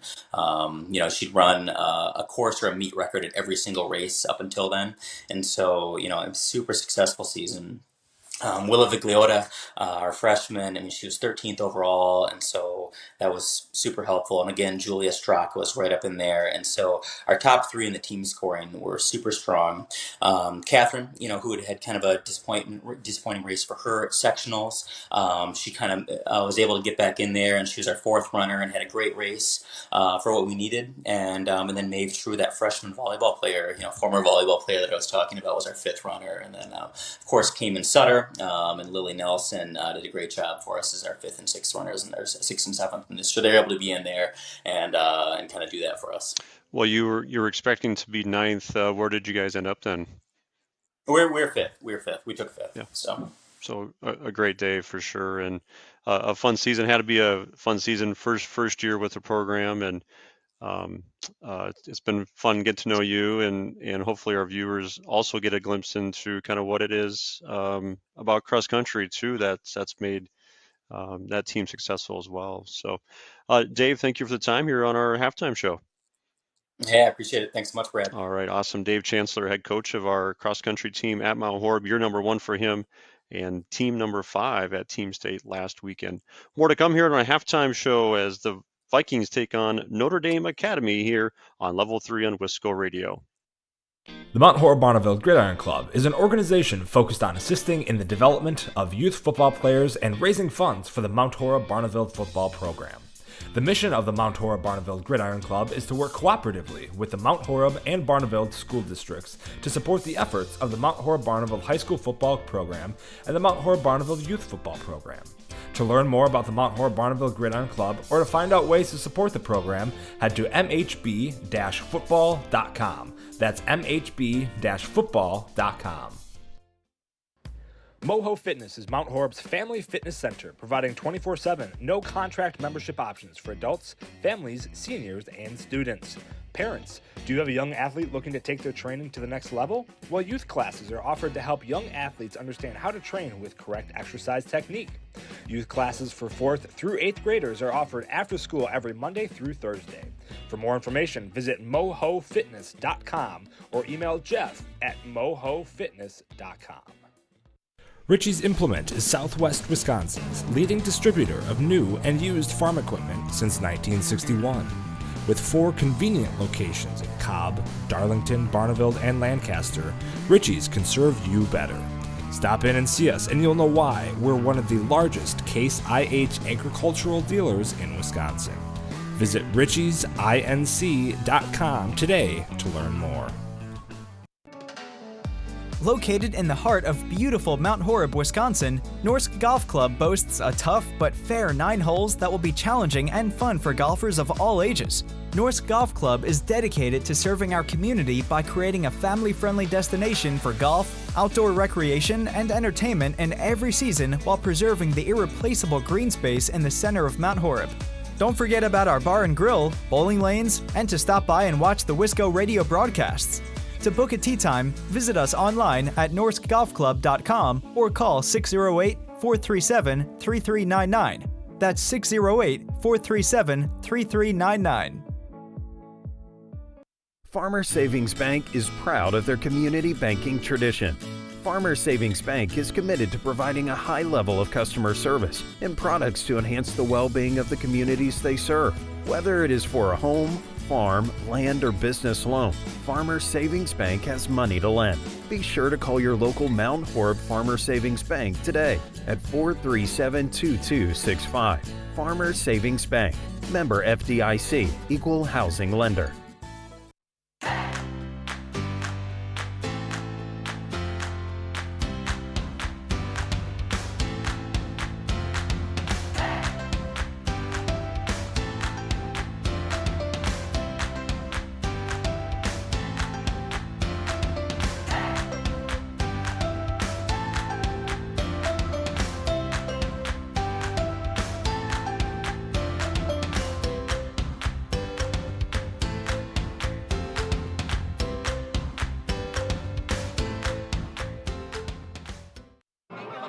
Welcome back here on Wisco Radio. About to get you set for second half action. The Notre Dame Tritons lead it 13-8 over the Mount Horeb-Barneveld Vikings, and we're going to kick it over to Brad for some halftime stats. I know you mentioned the Vikings. They look good on paper, like you said. Yeah, they moved the ball. I think that was something that we weren't quite sure going up against a pretty good defense that was pretty stingy, allowing under 9 points per game. They've held Mount Horeb-Barneveld to 8 points in this first half. So you'll see the stats here. MHB actually leading the stats category. Kind of a give and take there, I guess, at passing yards for MHB and, of course, the rushing yards for Notre Dame Academy. But, yeah, MHB leading on a lot of different fronts except trailing 13-8. One thing I liked is just the one penalty. It's been a fast-moving game. And, you know, level 3, a really tough matchup, guys. You just keep it close, right? Keep it close. And a lot of ball game left here, but you guys mentioned it, an important drive coming up here to start this third quarter. You don't want to go down 2 scores if you're MHB, so try to get a stop if you can and get that offense back on the field. Yeah, for certain. For certain, as looks like we look up, we're ready to get started here in the second half. Both teams ready to go. McGuire set to kick off right to left for the Vikings. This is going to be a really big drive for this Vikings defense, keeping Notre Dame out of the end zone. It's going to be very important. Already trailing by a score here. We are underway. Line drive kick by McGuire. Going to be kicked out of bounds. Very wise decision there by Ian Bloom to let it roll out. It's going to give Notre Dame really good field position to start. Yeah, they'll be up to the 35-yard line, assuming they take that penalty. Although Notre Dame did return one kick to the 50-yard line, so not a horrible strategy. They've been doing that all year, really trying to keep the ball near the sideline, and every now and then it is going to go out of bounds. It's worked well on some plays, and like you mentioned, not as much on others. 117 yards on 15 carries for Christian Collins in that first half, a 50-yard touchdown run. A lot of carries. Good penetration there. Collins trying to get to the edge. Going to do so. Going to be able to pick up a solid gain there on first down. And another great tackle there. I believe Brooks Pernot was Brooks the first one there. And he's been calling his name a lot tonight. He's been really dominant and really good all season for this MHB defense. Brooks not very big, but he hits. Man, he hits like a train sometimes and really takes good angles when he tries to make the tackles. It's going to be a 2nd and 4 here. See if the Vikings line can get some push. Maybe push Collins back a little, assuming it goes to him. It does. Collins has a hole. Wide side. Uh-oh, Collins is off to the races. And what a tackle there by Pernot. Nonetheless, into Vikings territory, and this is not how you wanted to start the second half if you are the Vikings. Notre Dame already in enemy territory, all the way down to the 37 of the Vikings.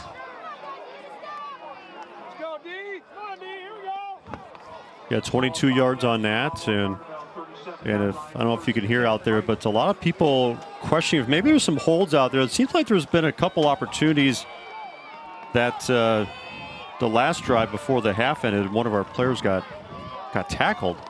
So, but nonetheless, they move on. Heavy set here.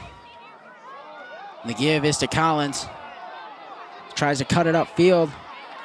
Gonna get another solid gain there, and this is not what you want if you are the Vikings defense, because all these really solid gains can really wear a defense down, and then eventually one of them is gonna break. Let's hope the Vikings can keep Collins under control as they are driving. Yeah, just a junior. Fosney, the quarterback, is a senior, but they're a pretty young team overall. Heavy set again. Collins in the backfield. Give is to Collins. Gonna be bottled up. Likely have enough for the first down. Looks like he's at the sticks. See where the officials mark it. They are gonna move the chains. Don't see a lot of traditional tight end looks here in high school, especially in our part of the state. But Notre Dame Academy going heavy formation. They'll go double tight end I formation, which you just don't see much, hardly at all. They have the tight ends to do it as well. Another first down here, 9:22 and counting.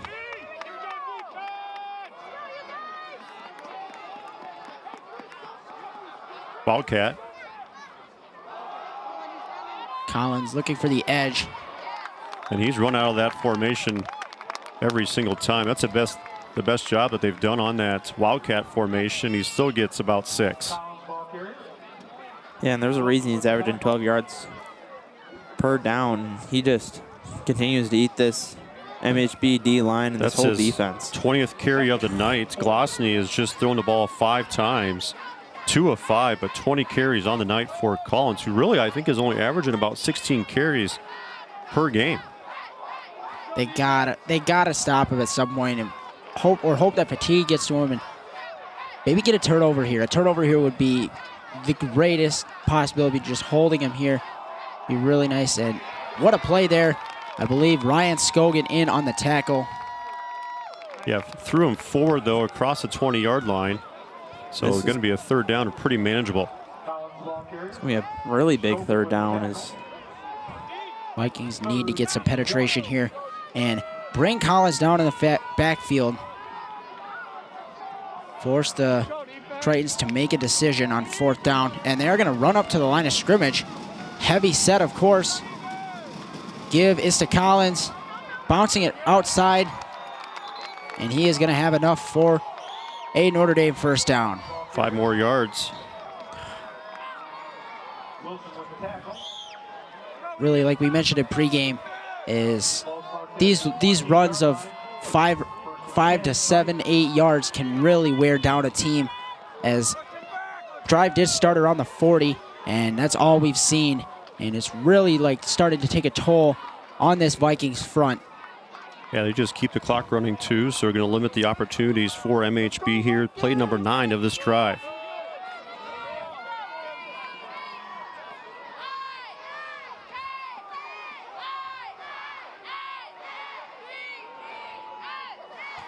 Toss to Collins.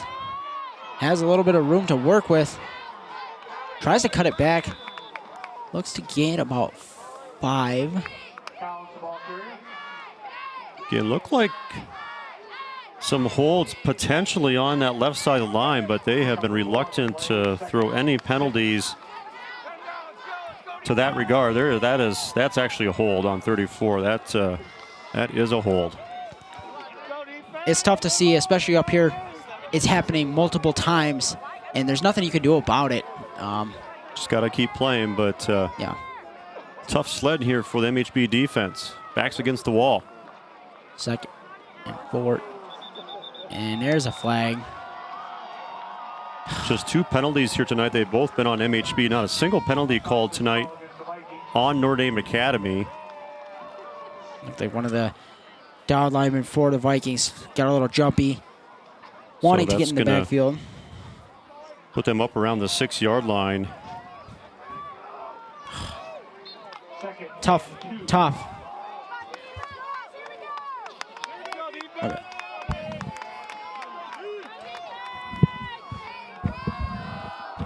Collins here. Yeah, good stand there by MHB, but I think we're going to have first to goal.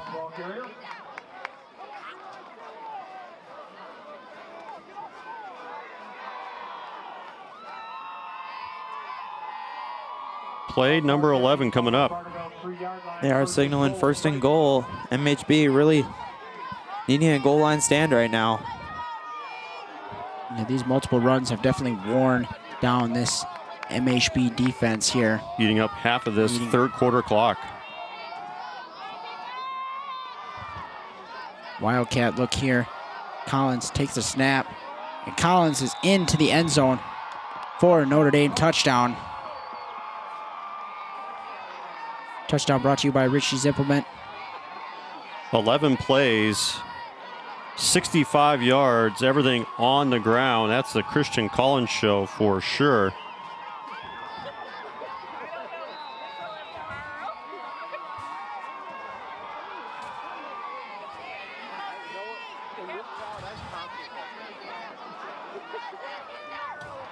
On the extra point.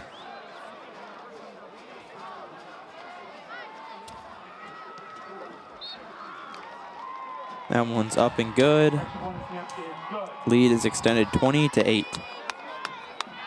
Tonight's broadcast in the WIAA playoffs on Wisco Radio is brought to you by MOHO Fitness.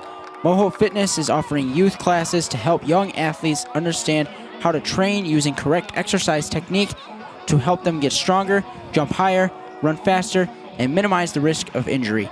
Visit mohofitness.com for more info. And by Richie's Implement.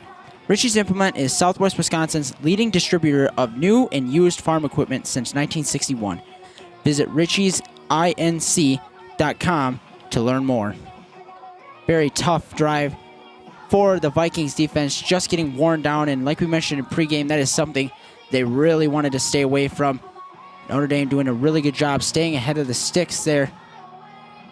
Yeah, a lot of very manageable situations there. They're getting 3, 4, 5 yards on a run, and again, you know, not to say that some of these are not penalties, but when you've got some of those plays on the edges, there's some possibilities there that maybe they're not playing as clean as proven here. No penalties on Notre Dame Academy.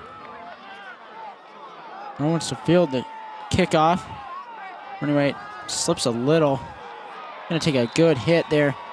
Not even able to get the ball up to the 15. And the Vikings gonna be backed up, already down 20-8. Not the only thing with last drive. Yeah, they went down and scored, but they took over 6 minutes on that drive, only running the ball and just kept the clock rolling the whole time. And that's just really tough sledding for MHB. Yeah, that's the important thing is MHB can score, but they need opportunities. The first time here, 5:41 to go in this third quarter. They have been good about responding, though. Everything that they've worked towards here has got to come to fruition here the second half. Quick screen to Elstead. Makes a man miss. He gets a really solid gain there on first down and close to the sticks. Think about 2nd and 2.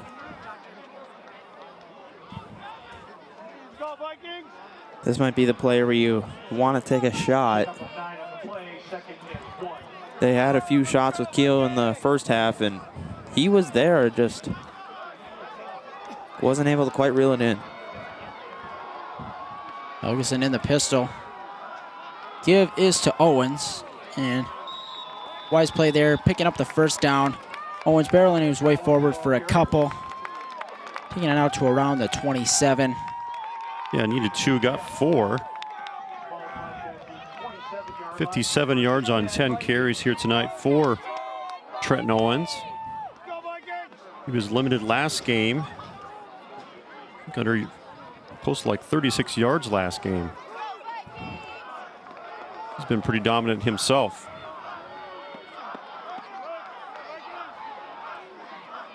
Give is to Owens. Fighting his way forward, and nice extra push there at the end. Gonna put him around the 33. 2nd and 5. That's what the Vikings have to do if they want to respond and really keep themselves in this game. Again, this feels like a must-score drive, being down here 8-20. 2nd and 5 here for the Vikings. Ball is marked at the 33.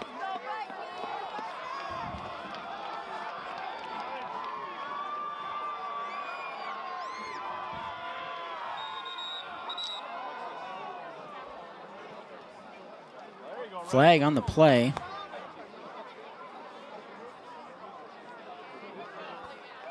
Offsides on the defense. Hey, Finally first get one. flag of the night on the Tritons. That might be enough for. It's going to be really close.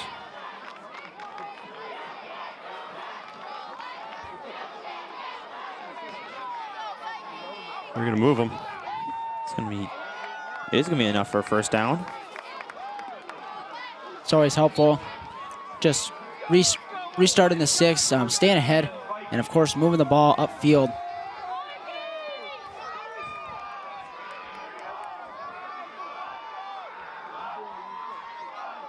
High snap. The give is to Owens, and Owens has a little bit of room. Stumbled, but was able to get close to this first down marker. I think he's going to have it. And they are going to move it. High step there. Good job by Helgeson to bring that back down and get it to Owens. And Owens, another solid run. And the Vikings staying ahead of the sticks. Another first down, showing their ability to move the ball. 3:40 and counting left in this third quarter.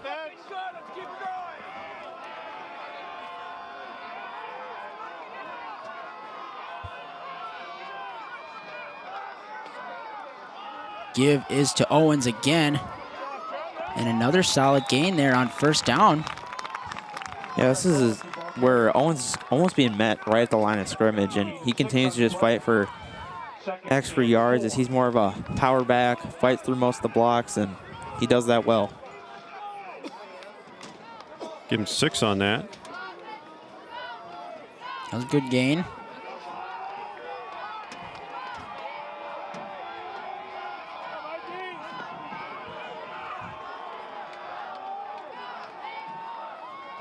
Another handoff to Owens.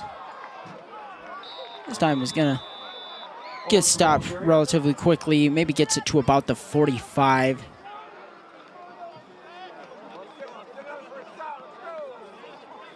Ball spotted at the Green Bay Notre Dame 45-yard line. Going to be 2nd and 3, or 3rd and 3, excuse me. Haven't been a lot of close games as of late for Notre Dame Academy. Really the last 4-quarter game they had was back in August when they were defeated by Waunakee, week number 2 of the season. MHB's been in a lot of close games. They've been in some tight spots, and obviously undefeated coming in. Ashburn motions to the right. Fakes the give. Helgeson is sacked. Emmett Hunter in for the sack there. Couldn't do anything about that. It's going to be 4th down here, 4th and 9. Yeah, and this is one I think you got to go for. If you give Notre Dame the ball back, they're just going to run this clock out and not going to give MHB much time to score 2 touchdowns.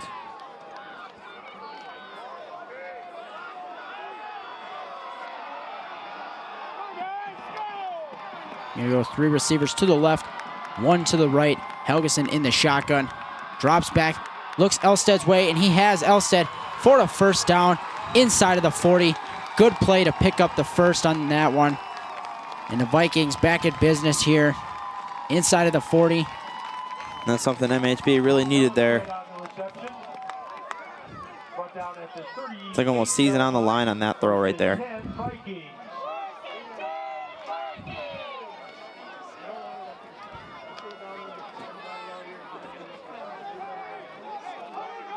Yeah, 13 yards on that. Obviously a big play keeping that drive alive. Clock ticking under a minute here left to go in this third. Looks to set up the screen to Keel, who looks to throw, and he has Owens. Owens makes a man miss. 10-5, touchdown, Trenton Owens. What a play by the Vikings, and they are back in this game. 14-20, pending the extra point. The second Richie's touchdown of the night, and not the one that we ever expected. But what a way to respond. MHB showing why they are undefeated here tonight, this year. Chris Keel to T.O. How about that connection? And the DB had the chance to make the play, and Owens plays it right and touchdown. really firing up this crowd here. That is a playoff play there. Touchdown, Trenton Owens. And you got to feel for him, his second of the game, first receiving, and also has a rushing touchdown.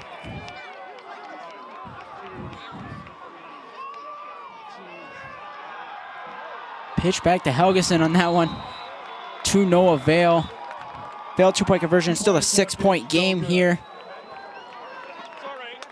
39 seconds left in this third quarter. Vikings with a good response.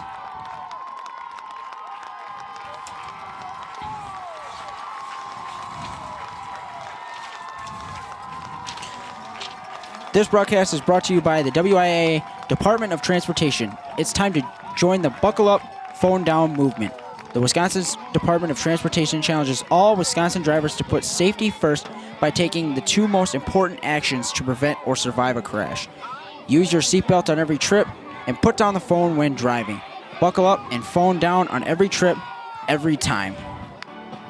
Broadcast also brought to you by MOHO Fitness, as the Vikings right back in this game here, and they're one defensive stop away from getting another chance on offense and putting some more points on the board and tying the game pending the extra point. Could take a lead as well. Yeah, this game has lived up to the billing here, and that noise you heard was a big sigh of relief. Onside kick. Onside kick. I was wondering if they might elect to do that. See if we can get a quick replay on that. We were just gathering our thoughts, and they've been known to do that. It gives Notre Dame Academy a good starting field position, though. That's one thing if you don't get it. Yeah, just really good awareness by the people up there. I think there's part of them that wasn't expecting an onside, and good play to be able to go up and get that ball. Very good field position for the Tritons here around midfield. This is where the Vikings defense needs to make a stand here. They are showing some pressure. The give is to Collins. He's going to get outside. He's going to cut it upfield and get a solid gain there on first down.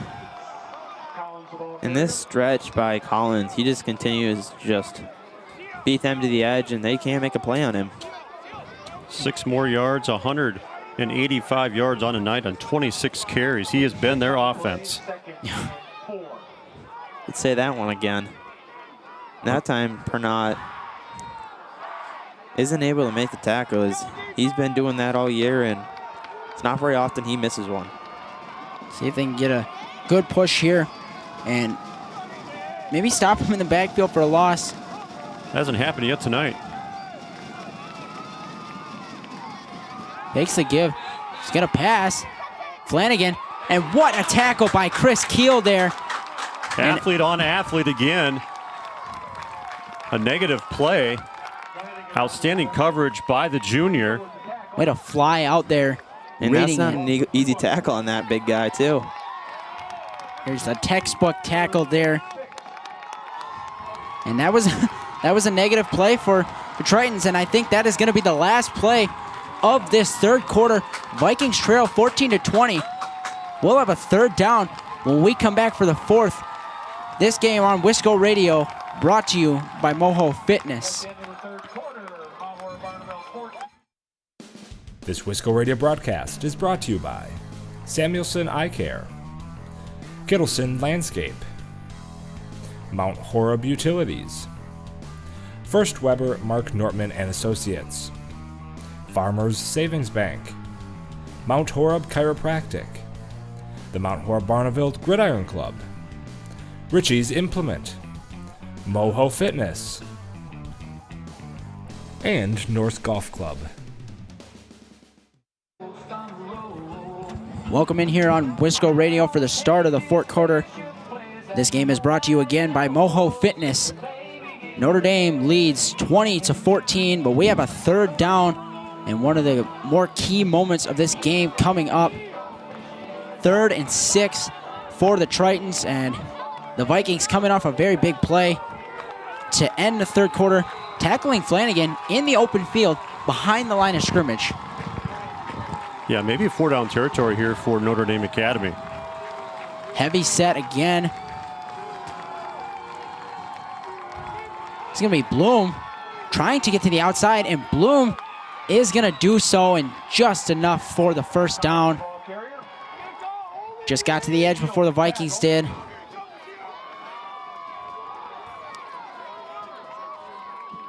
Yeah, they've been very successful on 3rd and long in that Wildcat. 8 more yards. His first carry of the night, I think. It's been Collins as the lead back as per usual. But Bloom usually gets in there every now and then, but tonight, his first carry, like you mentioned, Collins has been the workhorse.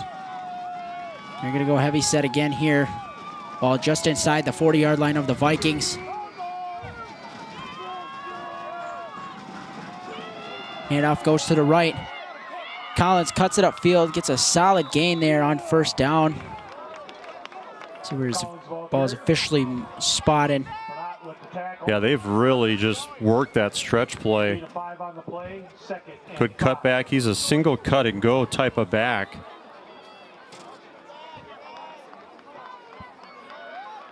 Second and 5 officially on the field. Unofficially 27 carries for 189 yards for the junior.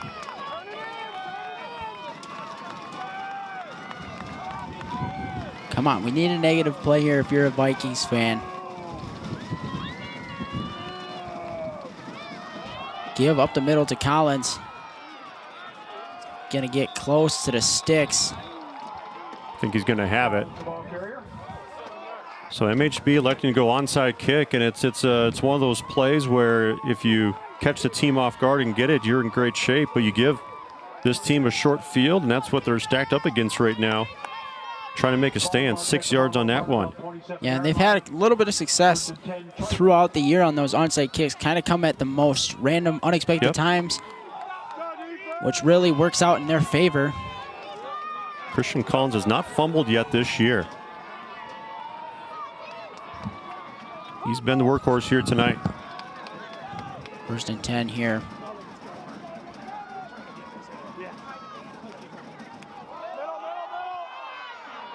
Collins hits the hole, and a good tackle there by Pernot.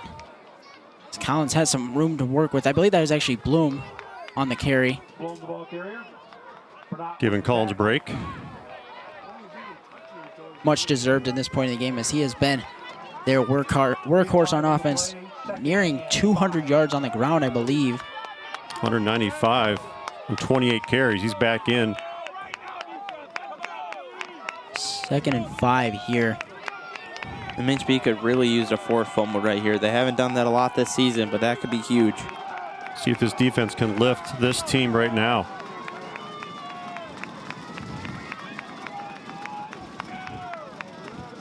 Heavy set give is to Collins, and they stop him there.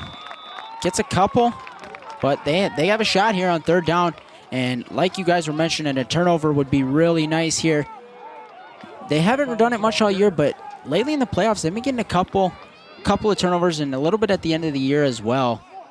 See if they go back to this Wildcat formation, which has been very successful for them on 3rd down. 3rd and a short 4 here. They're just going standard package, but there's a lot of beef in front of Christian Collins.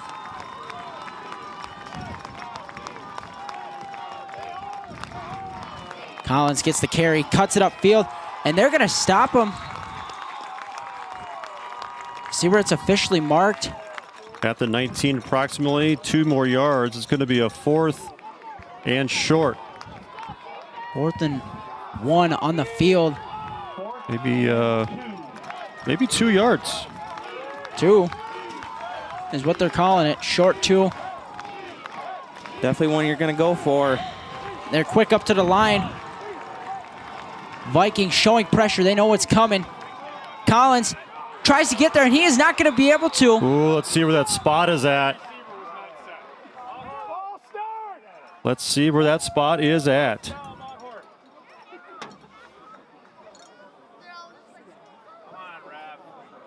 Game of inches, guys. Bring out the sticks.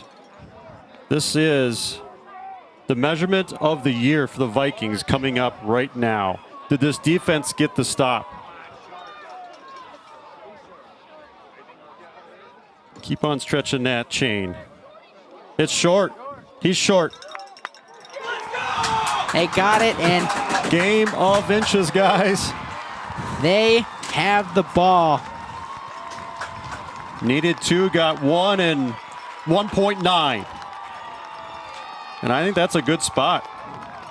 He had the extra effort in there, but Vikings stood tall, pushing Collins back, making sure every inch was earned and not enough for Collins, as it's going to be first down Vikings. And I think we can all agree a must-score drive. It's really important. Obviously, you have the 2 timeouts. 8 minutes left here, the way that Notre Dame Academy has been chewing up the clock. Got to score at some point. Wouldn't be surprised if Mount Horeb picked a shot right away here. Helgeson steps up, throws, Keel caught right around midfield, tackled immediately. First down and much more for the Vikings. Boy, Casey keeping the play alive with his feet and finding Chris Keel up near midfield. Yeah, as the pressure closed in on him, he's able to get out of there and still makes a great play with Keel, keeping his eyes down the field. 48-yard line, 1st and 10, Vikings. Falling to his left with the defender getting close to him, able to deliver a strike.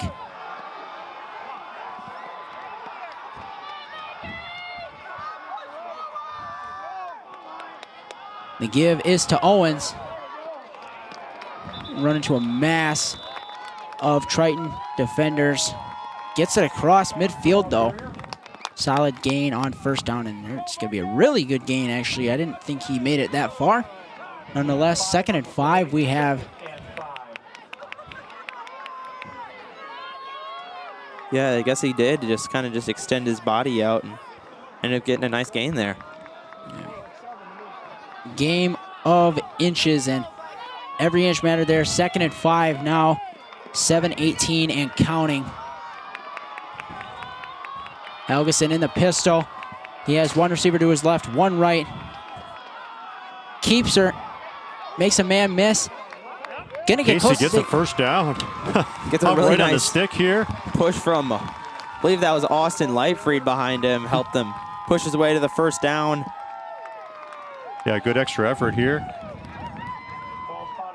What a play by Helgeson.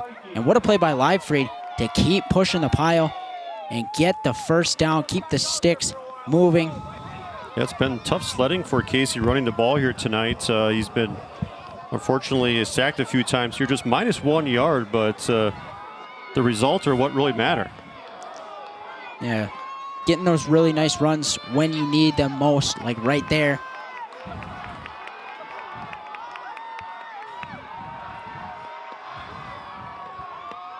And there's our back play. Bubble screen to OP. And nice tackle there by Micah Marzek as he was about 10 yards off the line of scrimmage. They got the ball quickly to one of their playmakers in Owen Primusberger. His first catch of the night. 211 yards on the air for Casey here tonight. Chris Keel with a 38-yard touchdown pass, though. That's it. 2nd of the year. Yeah. Boy, this game has lived up to the billing, hasn't it, guys? It's been a fun one. That's for sure. 2nd and 8 here. 5:48 and counting. Helgeson in the pistol. Give is to Owens, and Owens is off to the races. Runs the defender over the process and takes it right inside the red zone. 1st and 10, Mount Horeb-Barneveld. That puts T.O. over 100 yards tonight on 16 carries. He's had some big runs as well. Looks like a MHB. Oh, okay. OP I thought was maybe down hurt, but he's back up. He was just tying up his shoe. All right. Give is to Owens. Able to make a man miss. Get a positive gain out of that one. Let's see what the official. spot is Couple yards on that one. 2-yard gain on first down. Positive yards. In the red zone again here tonight. Yeah, they've been there plenty tonight. Haven't converted. I believe they're 50% now in the red zone, and they're looking to do it again now. Takes to give. Asherman has a blocker, and Asherman going to take it just to the 10-yard line, really close to the sticks. Really close to that stick. Going to say at the 11.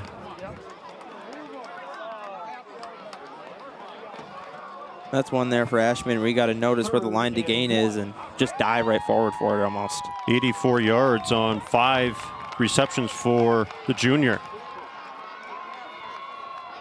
3rd and 1 here. See what the Vikings like to do with likely 2 plays if they need it. Give is to Owens, and he slips and stumbles. Not going to get there. Jeez, don't scare the viewers like that, Will. Cheer myself there for a second. No gain.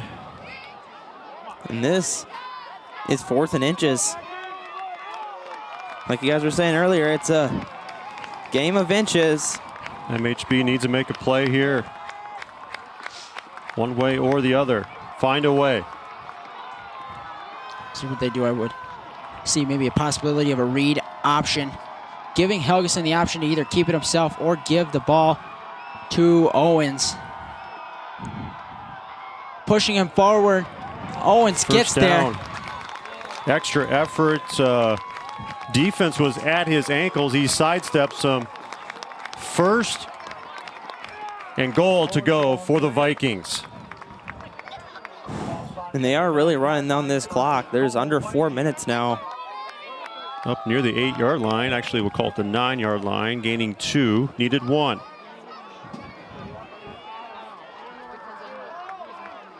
Well, guys, if you want some drama, here's your drama.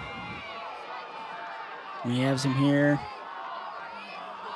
Looks to throw. Ashelman makes a man miss, takes it inside of the 5. Who was stretching out for that ball, and the ball came out late. They're going to say he was down. And inside the 3-yard line, he gets 6 yards. Take a look at replay here, making a nice move to make a man miss. Yep, he was definitely down. You could tell his legs were down first, and then the ball came out. 90 yards on 6 receptions for the junior. Correct call there by the referees. Give to Owens, and Owens is into the end zone. Touchdown Vikings, and we got a tie game pending the extra point. Or 2-point conversion. 2 points. Touchdown here by Ritchie's ties the game. Zach McGuire's coming on, so you think maybe extra point time here. Yeah, 2-point conversion doesn't do you very good, as it would still keep it under a 3-score game, under a 3-point game.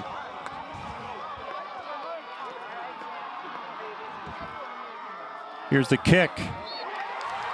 It's good. First lead of the night for the Vikings here. 2:58 left to go in this game. And we're going to take a look here. Rice Lake with a commanding lead over Onalaska in the 3rd quarter, 38-22. 3 timeouts left here for Notre Dame Academy, guys. Regardless of the outcome here, but this is a game that more people should have seen at Camp Randall. This is a state championship level game. Both these teams are just so good. They meet up here level 3. MHB getting the critical stop on that last drive after an onside kick, giving Notre Dame Academy a short field. They go down 10 plays and 71 yards. See if the defense can replicate what they did last drive. Really needing to stop this rushing attack of Collins, and a little bit of Ian Bloom in there as well. And both teams are going to be fighting to end their season. Important kick here. We'll see.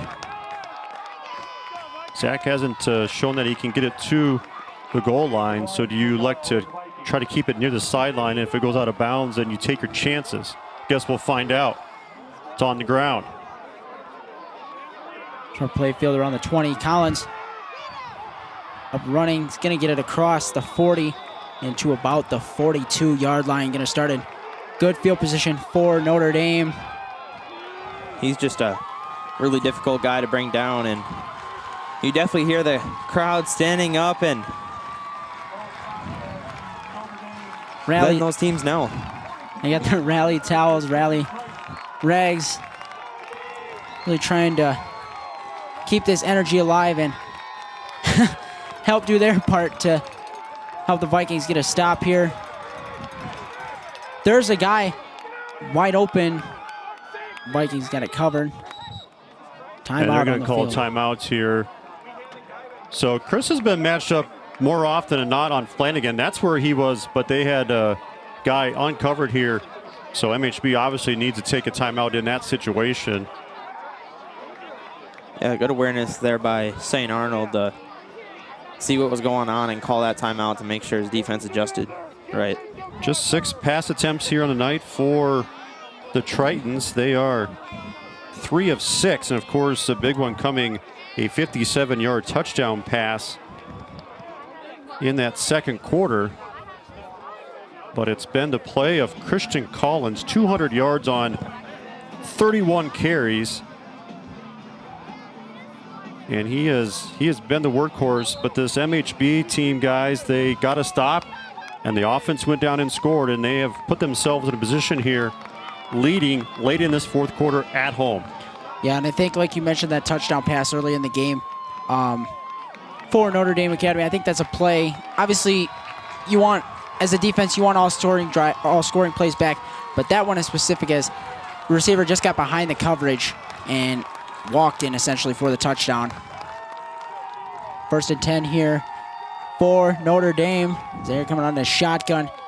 Bobbled snap, give this to Collins. Gonna try and get around the edge. Gonna gain a solid gain. Tackle made by Chris Keel. Should be about a 2nd and 3, 2nd and 4. Well, guys, you mentioned we don't know what the range is of their kicker, but you were saying a decent leg, so 7 yards on that for Collins. MHB doesn't want to get in that situation. And finally, a flag is thrown. I'm not certain, but the center threw the ball back. See what they call it. Yeah, it's going to be false start. False start. Yeah, going to be false start. Wasn't sure. I saw one official over by the chains throw the flag, and then the other threw it It's late. been a pretty clean game in that respect. Yeah, as MHB has struggled with penalties all season long, but they've done a pretty good job this game. And actually should be, well, we'll take it. Should be at the 44, but it's at the 43, so I won't tell him.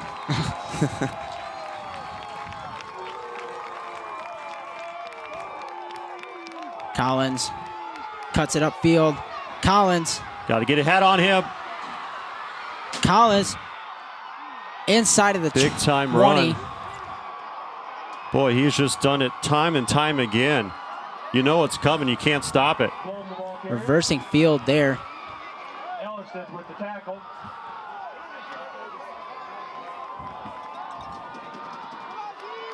That good contain, that cutback. 1st and 10, right. 1st and 10 here from the 18.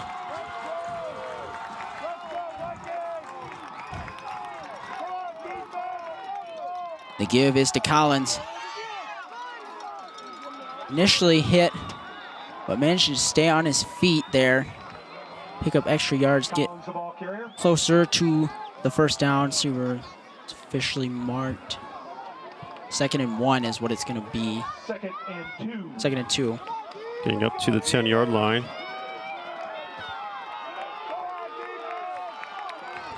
Triton's playing with a little bit of pace. Heavy set Bloom with the carry. And Bloom is going to get pushed back.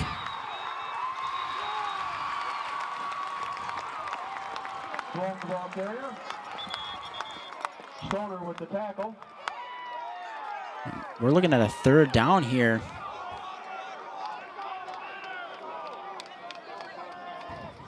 See where they actually marked the ball. I think it might be enough for a 1st down.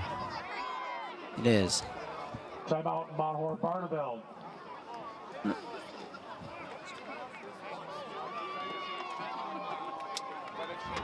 Ball's at the 7, I believe.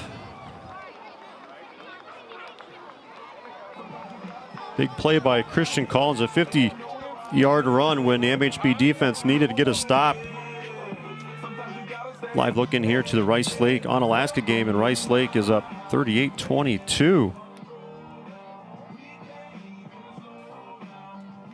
This game has lived up to its billing. The number 1 team and number 2 team, top teams in the state, squaring off here in level 3. It's been back and forth. High drama, both sides of this one. The Tritons looking like they're in decent spot here. They have 3 timeouts, and a field goal could put them in the lead. 1st and goal here. See if this MHB defense can get the biggest stop of the year. The crowd still trying to rally behind this defense. Flanagan the motion.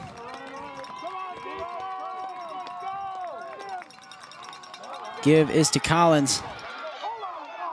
And Collins gonna get even closer to the goal line. And a timeout on the field by Notre Dame. 54 seconds left. The 2-yard line. No timeouts left here for the Vikings. Or 1 left, excuse me. So now it's just a matter, it's a time game now. MHB without a timeout, I believe. And Notre Dame Academy with 2, so they can pretty much do whatever they want here on these next 2 plays if they're unable to score.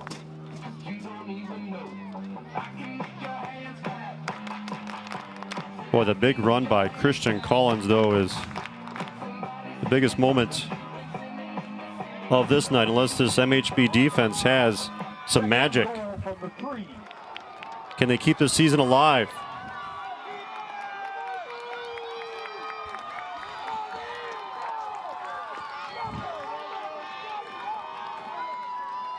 Heavy set. Collins is the tailback. The give is to Collins. And Collins is in for the touchdown. That is going to put the Tritons up 26-21, pending the PAT. Tritons with a Richie's touchdown late in this one. Imagine they go for 2 on this one. They'll give some time to MHB, but they are without timeouts.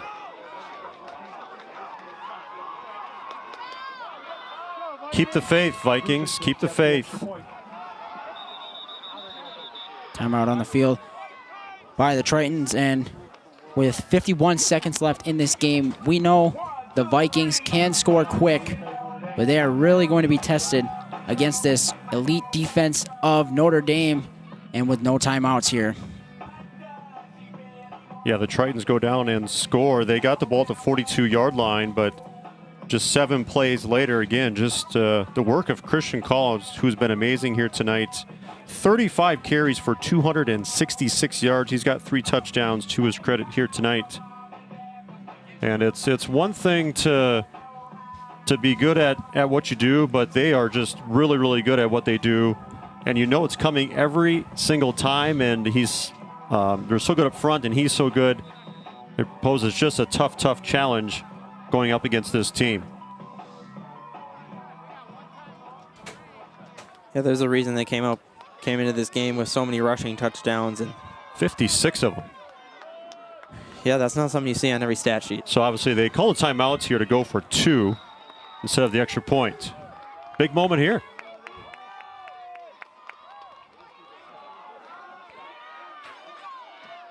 And no good.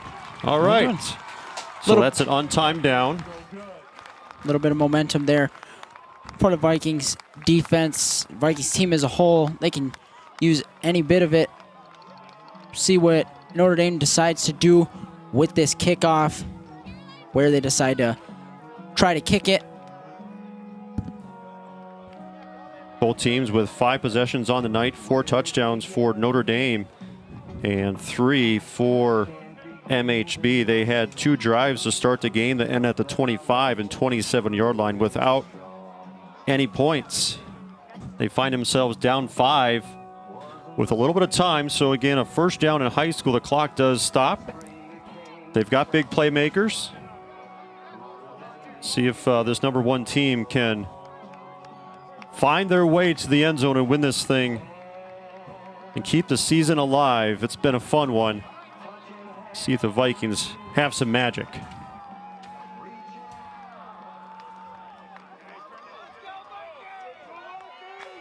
.51 seconds on the clock here.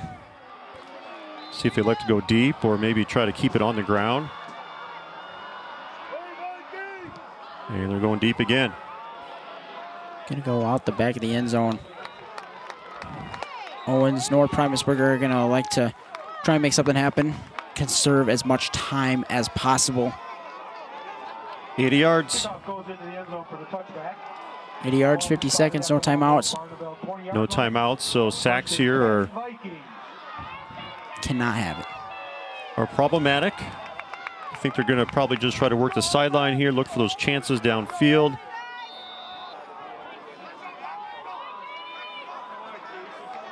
Running is an option if it's maybe a short gain to go, but let's see. 80 yards. Helgeson rolls right. Gonna take it himself and gain as much as possible. It gets about 8, gets out of bounds. Takes about 9 seconds off the clock, or 11 seconds, excuse me.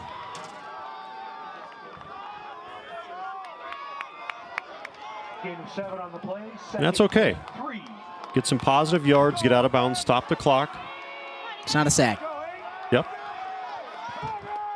Yeah, they brought OP underneath. I think they were looking over the top maybe on that one. Here it is again.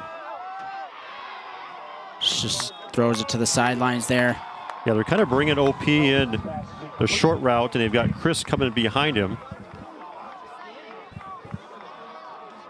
Working the short side of the field. 3rd and 3 up and coming for the Vikings. See what they have dialed up. 3rd and 2.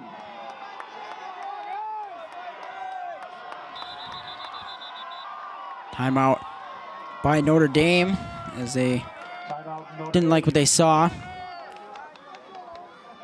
I think this works to the advantage of MHB. Honestly, they get a chance to actually talk to their team in person.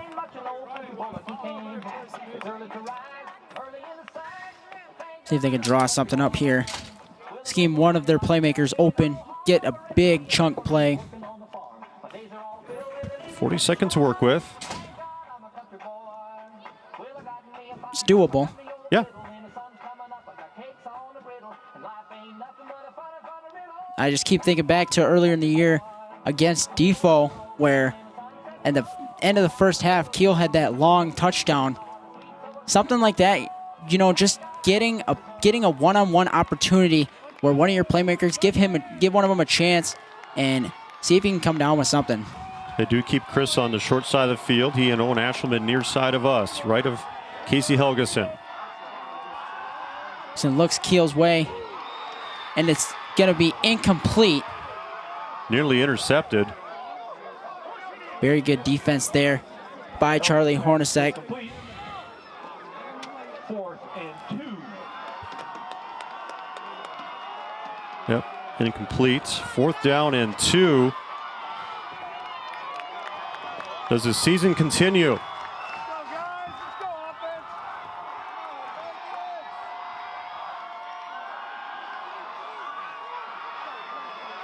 Helgeson looks to take off, hits Elstead, and Elstead wisely getting out of bounds at about the 42, maybe the 43, 29 seconds left in this game. Positive yards and a good chunk of them. Yeah, 16 yards there. 44-yard line. First and 10, Vikings. Helgeson showing his ability to extend plays with his legs. LJ getting out of bounds, saving some time.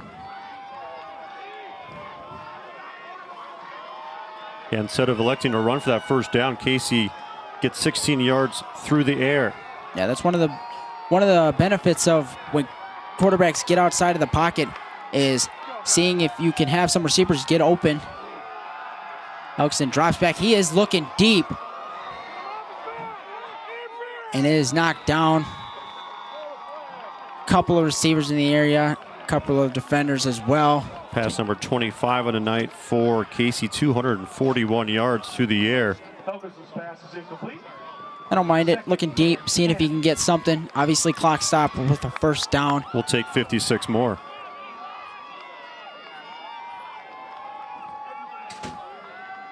.22 seconds left here, 2nd and 10. Ball at the 44 of MHB.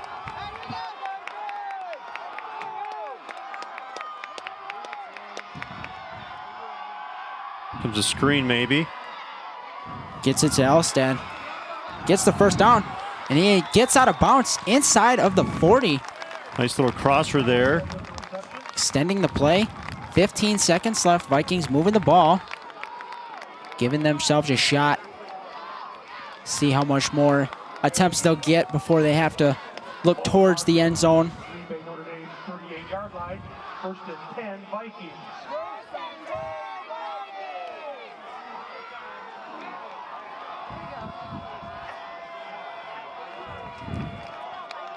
.15 seconds here. Time is not their friend.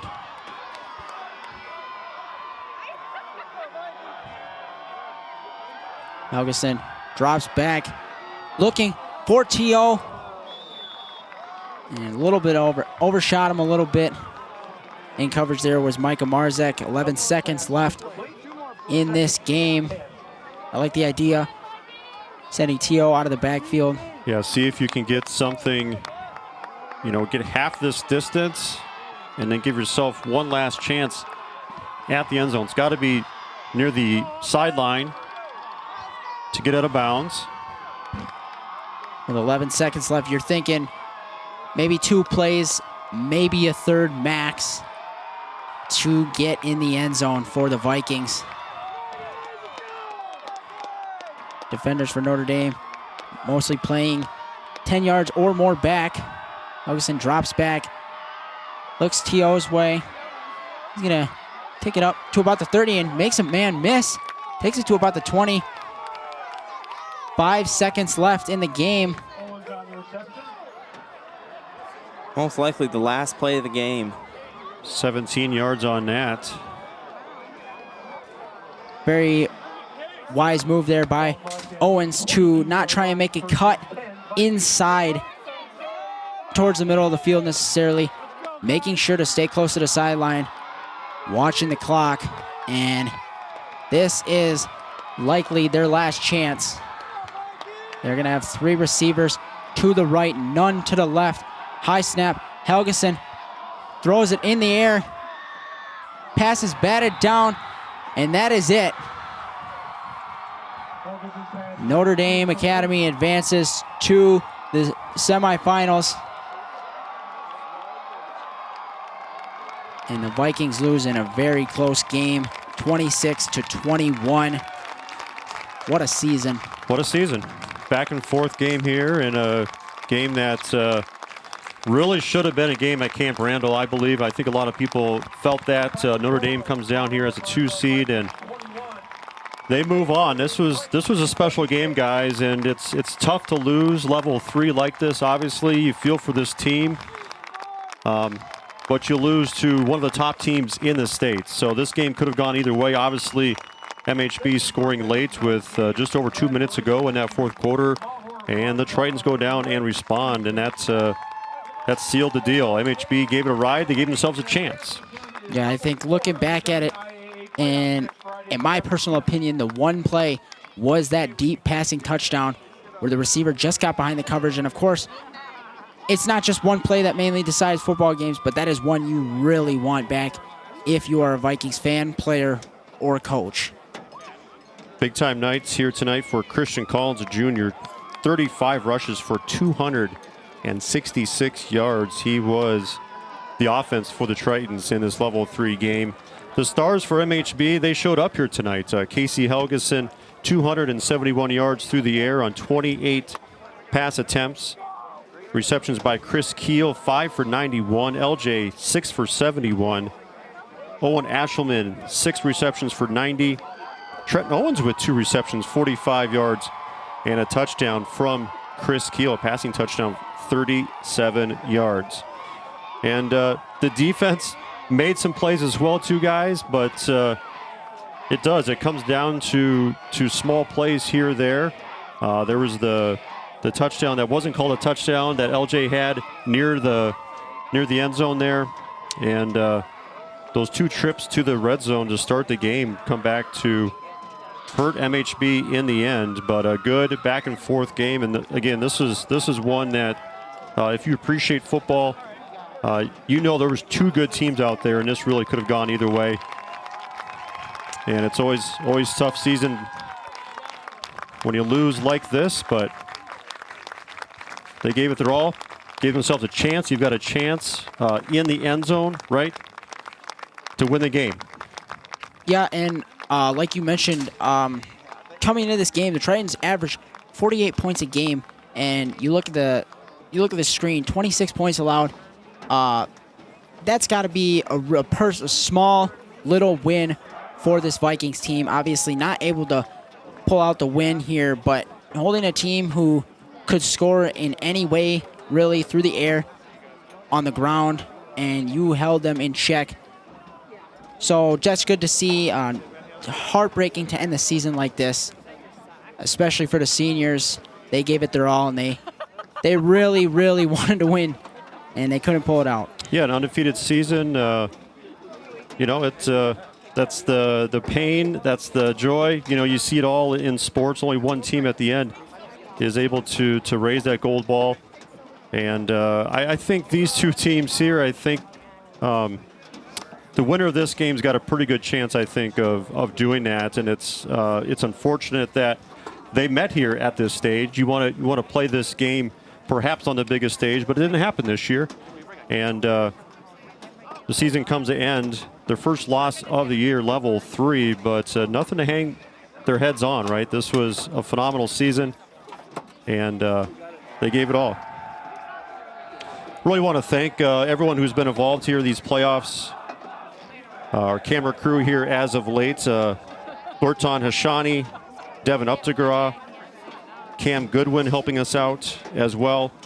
For Jack Goodwin, Will Imbus, myself, you guys have been here this whole season.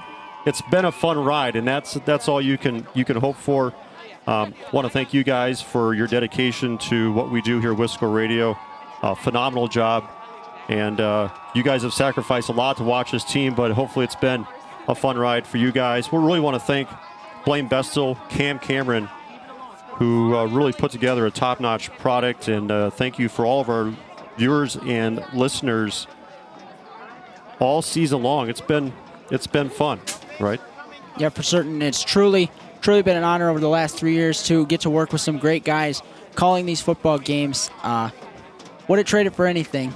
Appreciate all you guys, and Will Miss Jack Goodwin, Brad Richardson, myself. What a great season here it's been on Wisco Radio. Do you have a home in the Mount Horeb area that you want to sell? Well, we have a solution for you. First Weber of Mount Horeb is your hometown realtor and is committed to finding you the perfect home. In town or in the country, Mark Nortman and his team will help you find the property of your dreams. Do you or a friend have a home or property that you need listed? Well, call us. We have motivated buyers for these properties. For the exposure and experience you need, Call Mark Nortman at 575-3393 or visit them online today at firstweber.com. First Weber of Mount Horeb, your hometown realtor.